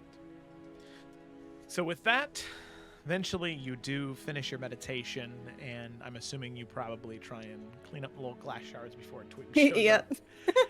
Using mending, as you have to fix the mirror before she shows up, or are you leaving it broken? Shit, I don't have mending. If only the person in the party that did have mending was there. Maybe Oh. they could do something about that. Wouldn't that be funny? Well, Gemma. as You better turn that mirror around, yeah, man. you better. You're ready to see. What are you gonna do? She's gonna Trade mirrors she's- with Nell. Take it up our list. she's gonna like sweep away the glass and then just take the mirror off and just put it under her bed and then pretend there was never a mirror. Wow. Okay. Oh wow. Gets into the room. You use the bed sheet, kind of cover it up, and you make sure that like the bedding is extending far enough off the side of the bed that it covers up the mirror and the glass. Yeah. And as you finish that, sort of sit back down in bed and exhale. Twig opens the door. Your slumber party was great with Sally. You stayed off into the the cabin off to the side here, catty corner. You guys stayed up all night, and eventually you come back in to sort of change. Lala, you're holding Lala. Come into the room, and make an investigation. Make a perception check for me as you just walk in. Sort of walk in, look around. It's a 17. 17. You start to do your morning ritual, and you just go over to. Ever since Nalfian told you about the whole confidence thing, you typically wouldn't look in the mirror, but today you decide to make sure that your hair is still in place from how Nalfian did it, and you go to look in the mirror, and there's just wood. Yuri starts walking out the room like slowly. Just gives that moment where she's just like, I don't know if I'm the insane one here. And you can see she just pauses and like acts to like redirect it as if like I wasn't going to see like a mirror that's totally not there. And just like before Eurydice's able to exit, she's gonna say, Did you do something to the room? Something feels different.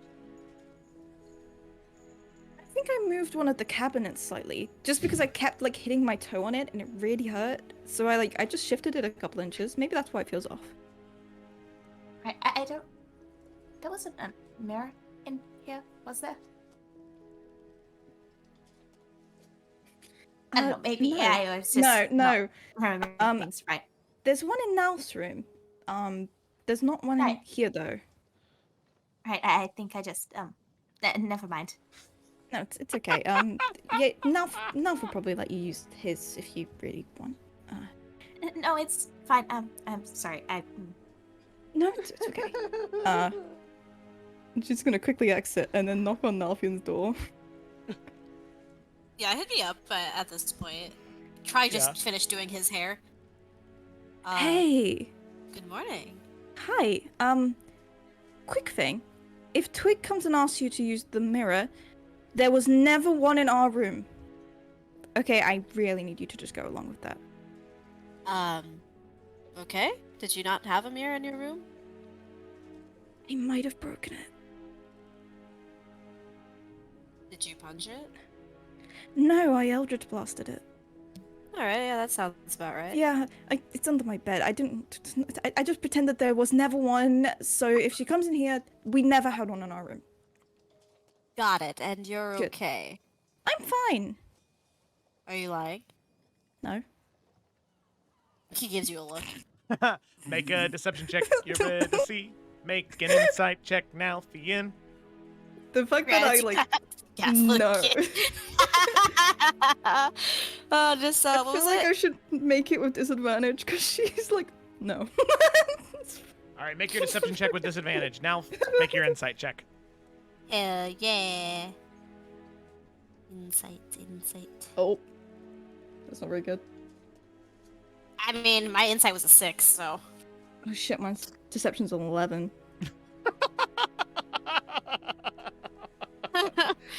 I mean, she Eldritch Blast a mirror. There's something Yeah. has to be wrong. She's like, well, it's okay. Maybe it does. All right, we'll talk about it later. Yeah, let's do this later. Just mirror never was one. Didn't exist. Never was a mirror. Wasn't I don't mirror who, right? mirror. Who? Yeah, exactly. He just laughs at you and gives you a look. Then she goes like, thanks, and then she goes upstairs. Nelf like opens his mouth and then just closes it and just closes the door. Okay.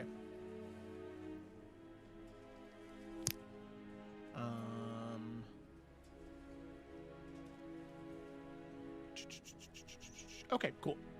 Cool. Sounds good to me. You, this is terrible. Yeah. All right. So, with that, the days continue. And I have to ask, is there any other conversations that are happening? You can see as the days go on, eventually, towards the 5th or 6th day, Simon does come out of the captain's quarters. And as soon as he does, Alo doesn't run up to him. But Alo kind of makes his way slowly up to him as like Simon is like looking over the ledge or looking over the bow of the ship, and you can see that Alo kind of comes up, and the two of them start to make conversation. And Alo's just being very nice and very kind and doing everything he can, and just being an all-around sweet kid. And you see the two of them share a couple of laughs, and then after that, they start to spend the next few days together, just kind of side by side. There are some times where Simon does just need space. And just needs to be alone and separate and have his own sort of like personal time. But you can start to see a budding friendship between the two start to develop. As Alo is very kind. So yeah. You see that as the week begins to come to a close. Anything else that anybody else is wanting to do while they're on the ship? I mean, as we're getting closer to Sandpoint, like Twig would be like checking in on Din just to like see that he's okay and all that. Oh yeah. And like, you know, is ready for, I guess, all that. Yeah, and he would actually, and one of the things he would do is he would want to gather everybody in the captain's quarters, and have a little conversation, and gathering everybody up, he would say, obviously we're going to be getting very and you see him, he takes a deep breath and says, okay. We're very close to Sandpoint. I have no idea how my father's going to react.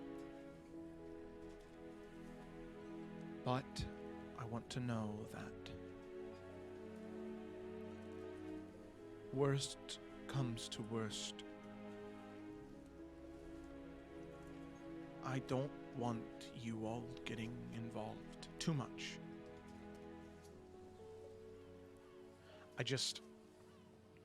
Anything that needs to be done, I feel like I have to do this myself. I promise I won't do anything stupid. As long as he doesn't put his hands on you, Din. You have my word, I'll stay out of it. He smiles.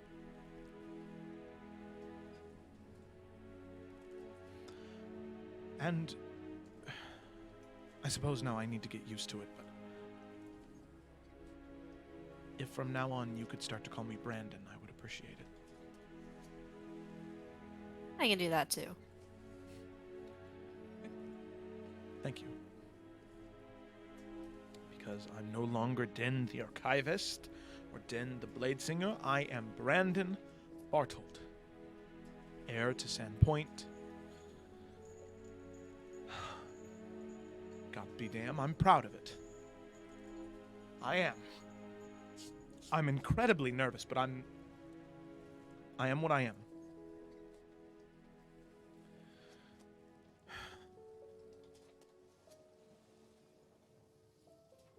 Thank you. That's it. I just wanted that to be clear before we get there. But I mean, even if you want to do it alone. You do know that we'll be here if you need us, right? I know, but I don't think I'm strong enough yet to do it by myself.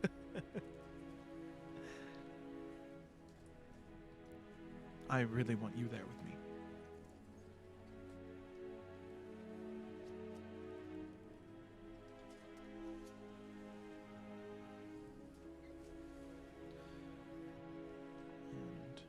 You know what you're gonna say? I just want to know why. That's all. And then I guess I'll go from there. I don't really want to go into it with a script. I want to know why.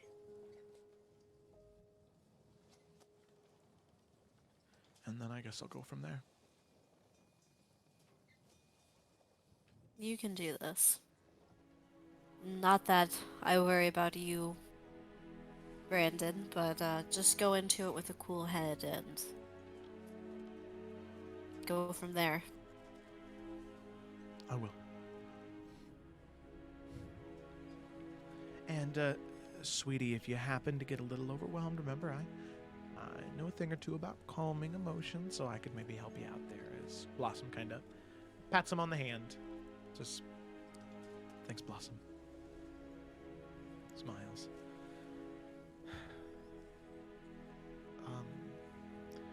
Also, do you all mind if I talk to Eurydice? Just real quick. Yeah, absolutely. Twig, I think it's time for us to fix your hair. And I'll just kind of like smile and excuse them both if she'll take his hand and follow. Yuri will go and sit by Din, looking a little like surprised, but she'll go sit by him. What do you want to talk about? Well, I have a feeling, and I didn't want to say this in front of Twig, but I have a feeling when I get to Sandpoint that I might not be leaving Sandpoint with all of you.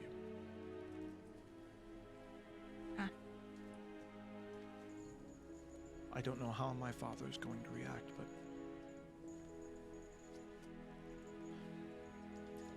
one way or another, I'm going to be staying there.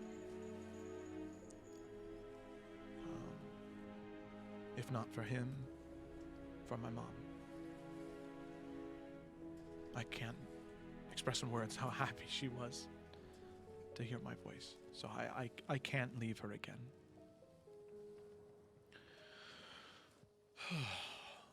But there is something I want to share with you. Because, well, now Theon has formed this connection with Twig as her knight.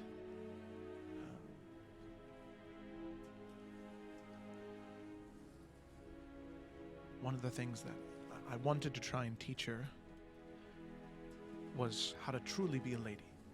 And I learned how to when I was younger, how to be a lord, and I had to get the same lessons. At the end of the day, and especially in Iverion, it's the same thing. It's just... I'm realizing now I'll never get the chance to. And it seems like you'll be doing that, but there are a few things you need to know.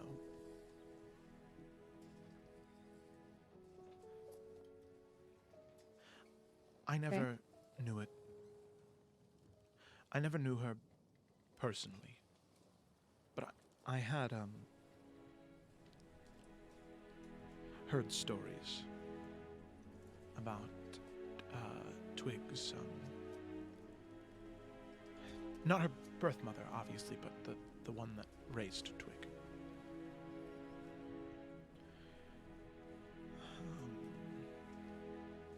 The Orleans family. Or my mother's sister. I had always heard things about her. She was not a nice woman.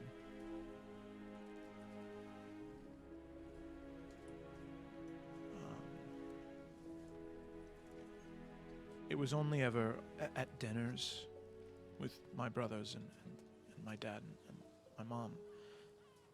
But when my mom would drink a little too much, she would start to talk about her sister.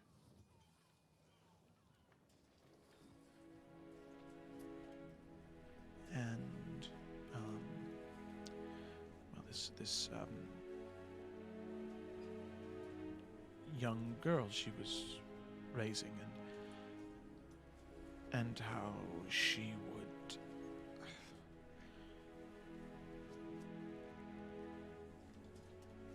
there was a lot of negativity in that house. And I'm assuming a lot of that reverberated to Twig, just seeing how she operates on a day-to-day basis.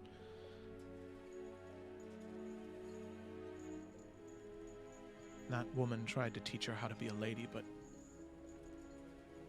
really only taught her how to be afraid at the prospect of doing so. The reason I tell you is because you are so incredibly nice and sweet and patient and kind.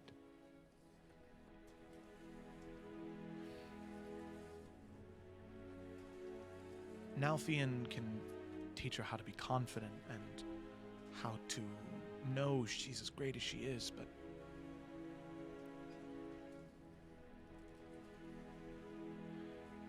I think that his optimism and confidence can only go so far. Her entire life she was missing love and respect until she met my mom. And now that my mom can't be with her every day, she needs somebody to be that instead. And I wanted to talk to you because I think you can be that person. Not even I think, I know you can. And I wish I could, but I feel like the worst cousin ever, but I'm not going to be able to be with her. And if I can't be with her to show her how to be a lady, then she needs someone like you who can.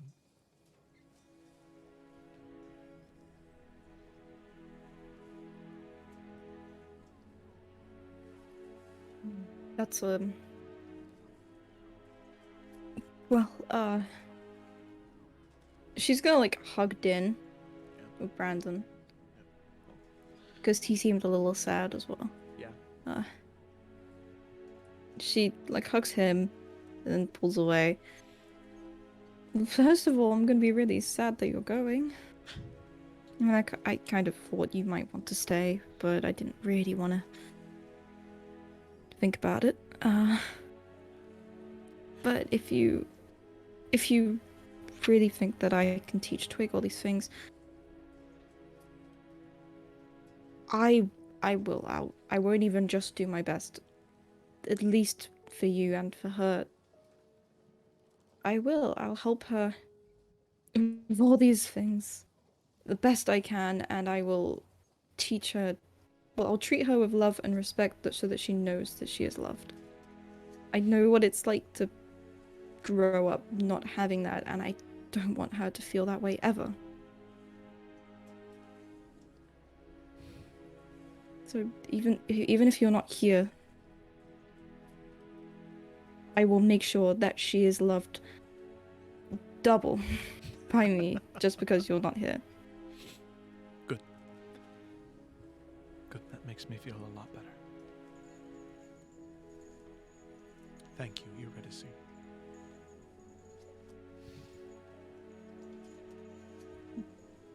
Thank you for being with us for so long. Oh, it was quite a journey, and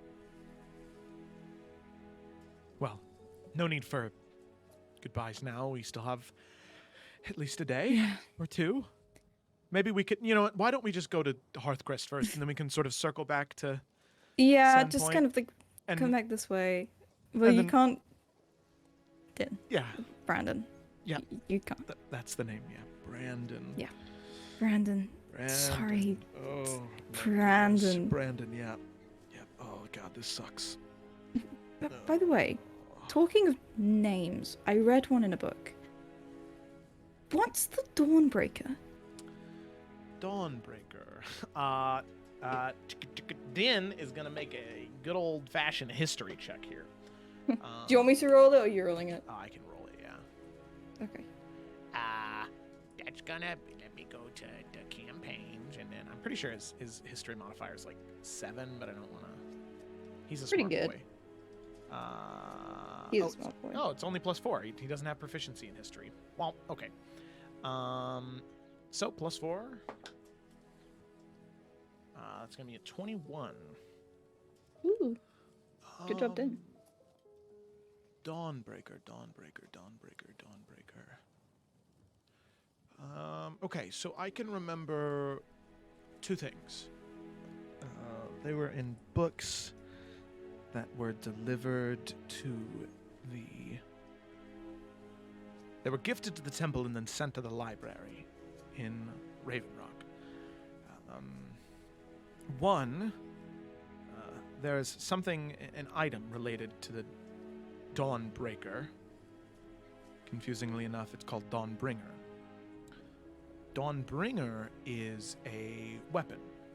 I know that much. It is it's a sword, kind of. It's pretty much just a hilt, and then when wielded by those worthy, deemed by the light, it creates a blade of pure flame.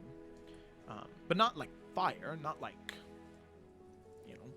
flint and steel, but radiant fire. A holy flame.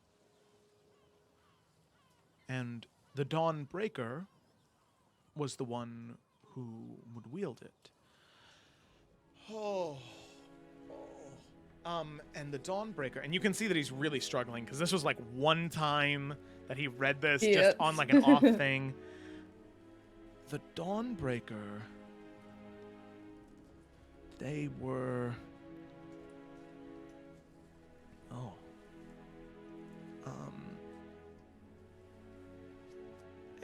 an entity, or not an entity, a person, a mortal, who was deemed worthy by the forces that be to wield that great burden of being a breaker of the dawn. So like I think the analogy that it always came down to was after a cold, dark storm, with natural disaster and tornadoes and all of that. That once the storm cleared and the sun rose, it was the breaking of the dawn. And well, the last person that was the Dawnbreaker was a woman named Gwendolyn Arkbright.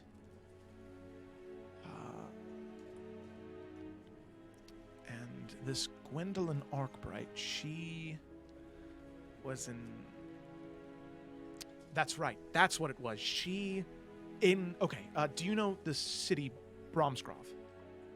Yeah. Okay. Heard of it. In Bromsgrove, there is a tower there, the Tower of Narbir Tarman, and it is this it's one of the 7 wonders of Illica, and there have only ever been 8 people who have been able to see the flame within Narbir, within that tower, and Gwendolyn Arkbright was the first. She was one of the only people out of 8, out of some ridiculously long period of time, to ever see that flame. One of 8. And, well, being the first to do so, she was gifted Dawnbringer by, of course, the powers that be. Some people say it's Palor, some people say it's Kothas, some people say it's the creator themselves. There's a whole bunch of different theories on it. But what happened to it, I don't know. What happened to Gwendolyn? I don't know. All I know is that she was the last person to have the title of Dawnbreaker, and she wielded the weapon Dawnbringer.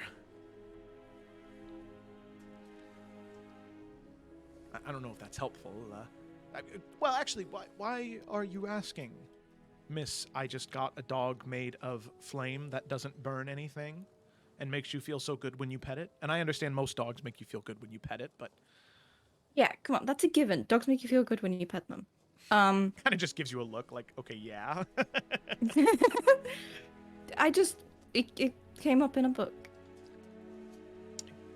Came up in a book, huh?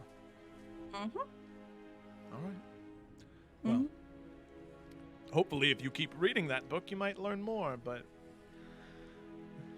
probably pages are burnt, rest of the book's missing, lost. Yeah, no, yeah.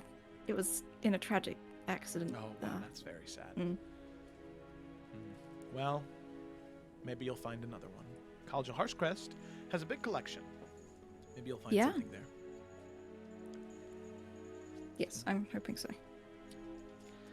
Thank you. You're welcome, Eurydice. And he kind of stands, and he looks down at you and says, well, 'tis a pity. I always hate to see a good book go to waste. Good luck with finding your lost book, and hopefully they have something in the college. And Thank with you. that, he'll get up and he'll exit out of the captain's quarters. Yeah, you're able to. She'll like think for a second and then like leave. Woo.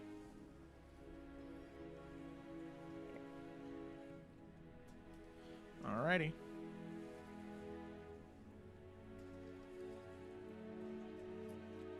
So, with that, we then move on to, well, I'm assuming then, if there's nothing else, we move on to Sandpoint.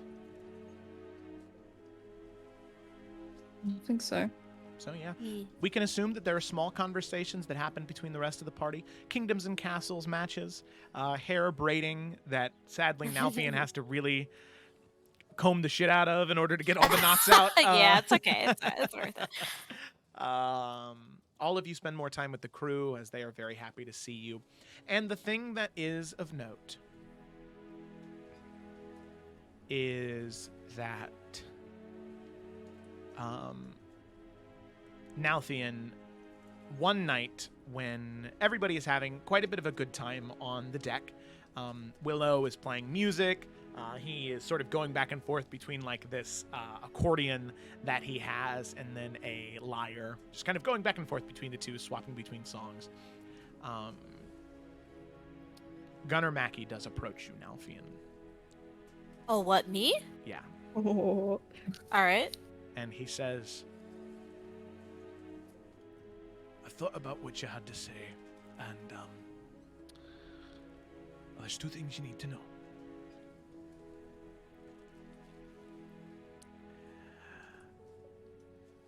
You're right.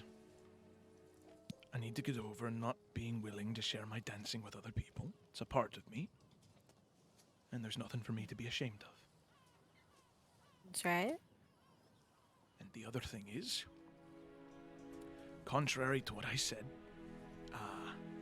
about dwarvish women,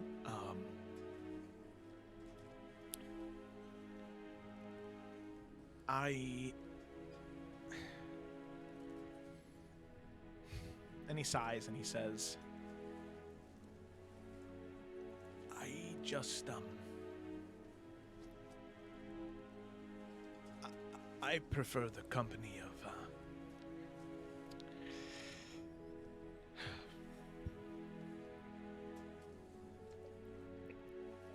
Mackie, friend. No, I need to, it's just the first step. You instilled confidence in me, and I appreciate that, and I've always felt it's easier to connect with other dwarvish men. And that's always been hard for me to admit, even to myself, but you're right. And it's not that I don't like other dwarvish women. I do, obviously, but... Do you feel better saying that out loud? You know what? I actually do. I feel a lot better. I like dwarvish men and dwarvish fuck it. women. All right. Hey! Hell yeah, you do. Stratson! I like dwarvish men and dwarvish women! Stratson's like, okay, fuck, dude, I get it. All right. You're cool, man. Stop yelling at me. Yeah! And now, I'm gonna dance with Nalfian. Nalfian, dance with me. Sure. Let's. All right. Let's go. All right. All right. Look Yeah, at now that. I'll dance with him. All right. For what it's worth, Mackie is a very, very, very good dancer. He is. Alright. He's maybe a little better than Eurydice, and that's a little hard for you to realize. He's just because yeah, no, it's cool. It's cool. He definitely I'll give him has props. practiced quite a bit. Yeah. And everybody seeing Mackie go, they're like, "Oh shit, Mackie! God damn, he's really going for it." And Yeah, Nalf will like find a way to kind of like bow out, and so like Mackie can have that spotlight. Because if I do recall, one of my nightly tenets here is let's see here. What does temperance mean again? So proud of you. And that is not the right word. Temperance is. No, but like, I feel as though hogging the spotlight would be very nightly. So now he'll just like, he'll dance with that Mackie, but once he sees people starting to gather and like get behind him, like get behind Mackie, now we'll let him have that spotlight. Yeah. And like just kind of watch from the crowd with a smile on his face. Okay. Yeah. You do. And everybody is just so thrilled to see Mackie dance. And you can see that other people start to join him, whether it be Alo or Sally start to join. And I'll say that Eurydice sort of hanging out near the back watching this all unfold. You can see that Simon is a little bit a ways from everybody, but Simon is tapping his foot and sort of moving his head back and forth. He's expressing himself in his own way. From afar, but he is enjoying himself. He's starting to grow closer to these people, and he's starting to crack open a little bit. But eventually, the night comes to a close, and it gets to be about the 28th of Darkspire. Just about a week before the changing of the seasons. Okay. So, on the 28th of Darkspire at about 8 a.m. in the morning, you can see Sand Point begin to form in the distance. That far away dot begins to grow bigger and bigger and bigger. As you recognize it, you recognize the dock, Nalfian, you recognize the arena, all of the ships in the harbor. You can see the mines off to the side. You can see the church up in the distance. You can see the Lord's manor and keep. You can see everything that you know to be true about Sandpoint. You recognize it, and it's been a while, but you're finally returning. As the ship pulls into the harbor, you can see Din is sort of like holding his breath as all of you get ready to come off of the docks. And there's a moment where all of you are exiting off of the docks. You see someone standing on the docks. Currently this... Oh, yeah. He definitely is squeezing your hand, not too tight, Twig, but definitely a little bit tighter than he normally would. He's a little nervous right now. But you're his rock today, which is so funny. But you can see that looking around, standing on the dock, there is a man looking around, and he makes eye contact with you, Nalfian. A smile comes across his face. You can see golden hair, golden skin, purple eyes, and a woman standing next to him. A woman Wait, with describe him again? Describe her again? I missed this. golden skin, golden hair, and purple eyes. You can see a woman standing next to him. A woman armed to the teeth with weapons and armor. A truly great warrior. You can already comprehend that. And you can see the man who you would recognize from that back room. However, there is a much different energy about him. That one that you had met was slithing and like a snake. This one is... It's odd. You can see him sort of looking around, very focused, and he spots you, and he sort of waves you down and says, are you Nalfian Baynir? You're Nalfian Baynir, right? Nalfian is going to draw his blade. Okay. As you do, what are you thinking in this moment? Like, what are the thoughts that are running through your mind? The last thing that old man Nalf said was, do not trust this man because he will not sacrifice what is necessary. He's not attacking him. He's just drawing his blade to make a point. Okay. You can see as soon as you do, Sigrun draws her blade, and she actually finishes drawing her greatsword before you finish drawing your rapier. Your Estok, your very thin, slashing, piercing sword. And you can hear her say, you put your weapon down right now. And Emeriel, who you would know, he says, wait, no, stop, all of you stop. And on that note, weapons drawn, Emeriel shouting, that's where we're going to go ahead and end tonight's session.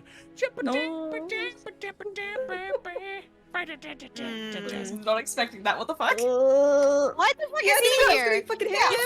Nalf is happy to see this bitch ass. Whoa. Whoa, you guys are really didn't invite at him. me right now. Holy shit. What's going on, huh? Listen. No one likes him real. He told Afera that when he got done training Cyrus, that he was going to search for those people who could create copies of themselves, who could make echoes. I spelled it out in plain lettering for you in the other campaign. Yeah, okay. Yeah, okay. Consider this. No. Consider this. Yeah, no. Nothing's trying to be a goddamn knight and over here fucking tested him. Oh. Yeah, that's it's really Let me funny. check my list. What is cold-blooded He's murder stabbing listed under? Imriel. Okay. I put that under valor.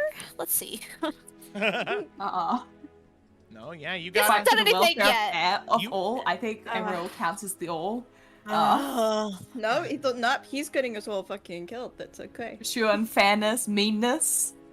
Okay, he hasn't done anything. He's just drawn his blade thus far. All I'm saying is he's not happy. Because in Nalfian's eyes, Refrain it from is... the wanton of giving offense. Okay, but listen. In Nalfian's eyes, it is his fault that something almost happened to Twig and Eurydice. Like... Justice?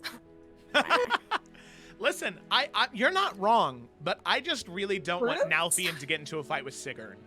I don't either, Yeah. because obviously she's like a fucking 20 level fighter. I get that. But you think Nalfian would back down from a challenge?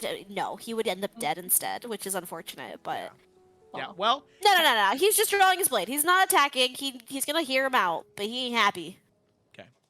All right. Sounds good. So, with that, we'll go ahead and, like I said, we'll call it there. Thanks for watching tonight, everybody. That was Just keep playing. a great forever. session. Play forever. Sadly, no. Play forever. We did. Okay, I'll stop. We did go an extra, about 15 minutes over. So that's nice, at least. We went a little over, right? So thank you, thank you all so much for watching. I hope you enjoyed. Be sure to tune in on next Saturday to see the continuation of this. How does Emeriel interact with the Isles party? Ah, yes, and this version of Emeriel too. Unless they're not different. Unless he's just pretending. We don't know. Whoa. All right, thanks for watching, everybody. See you later. Bye.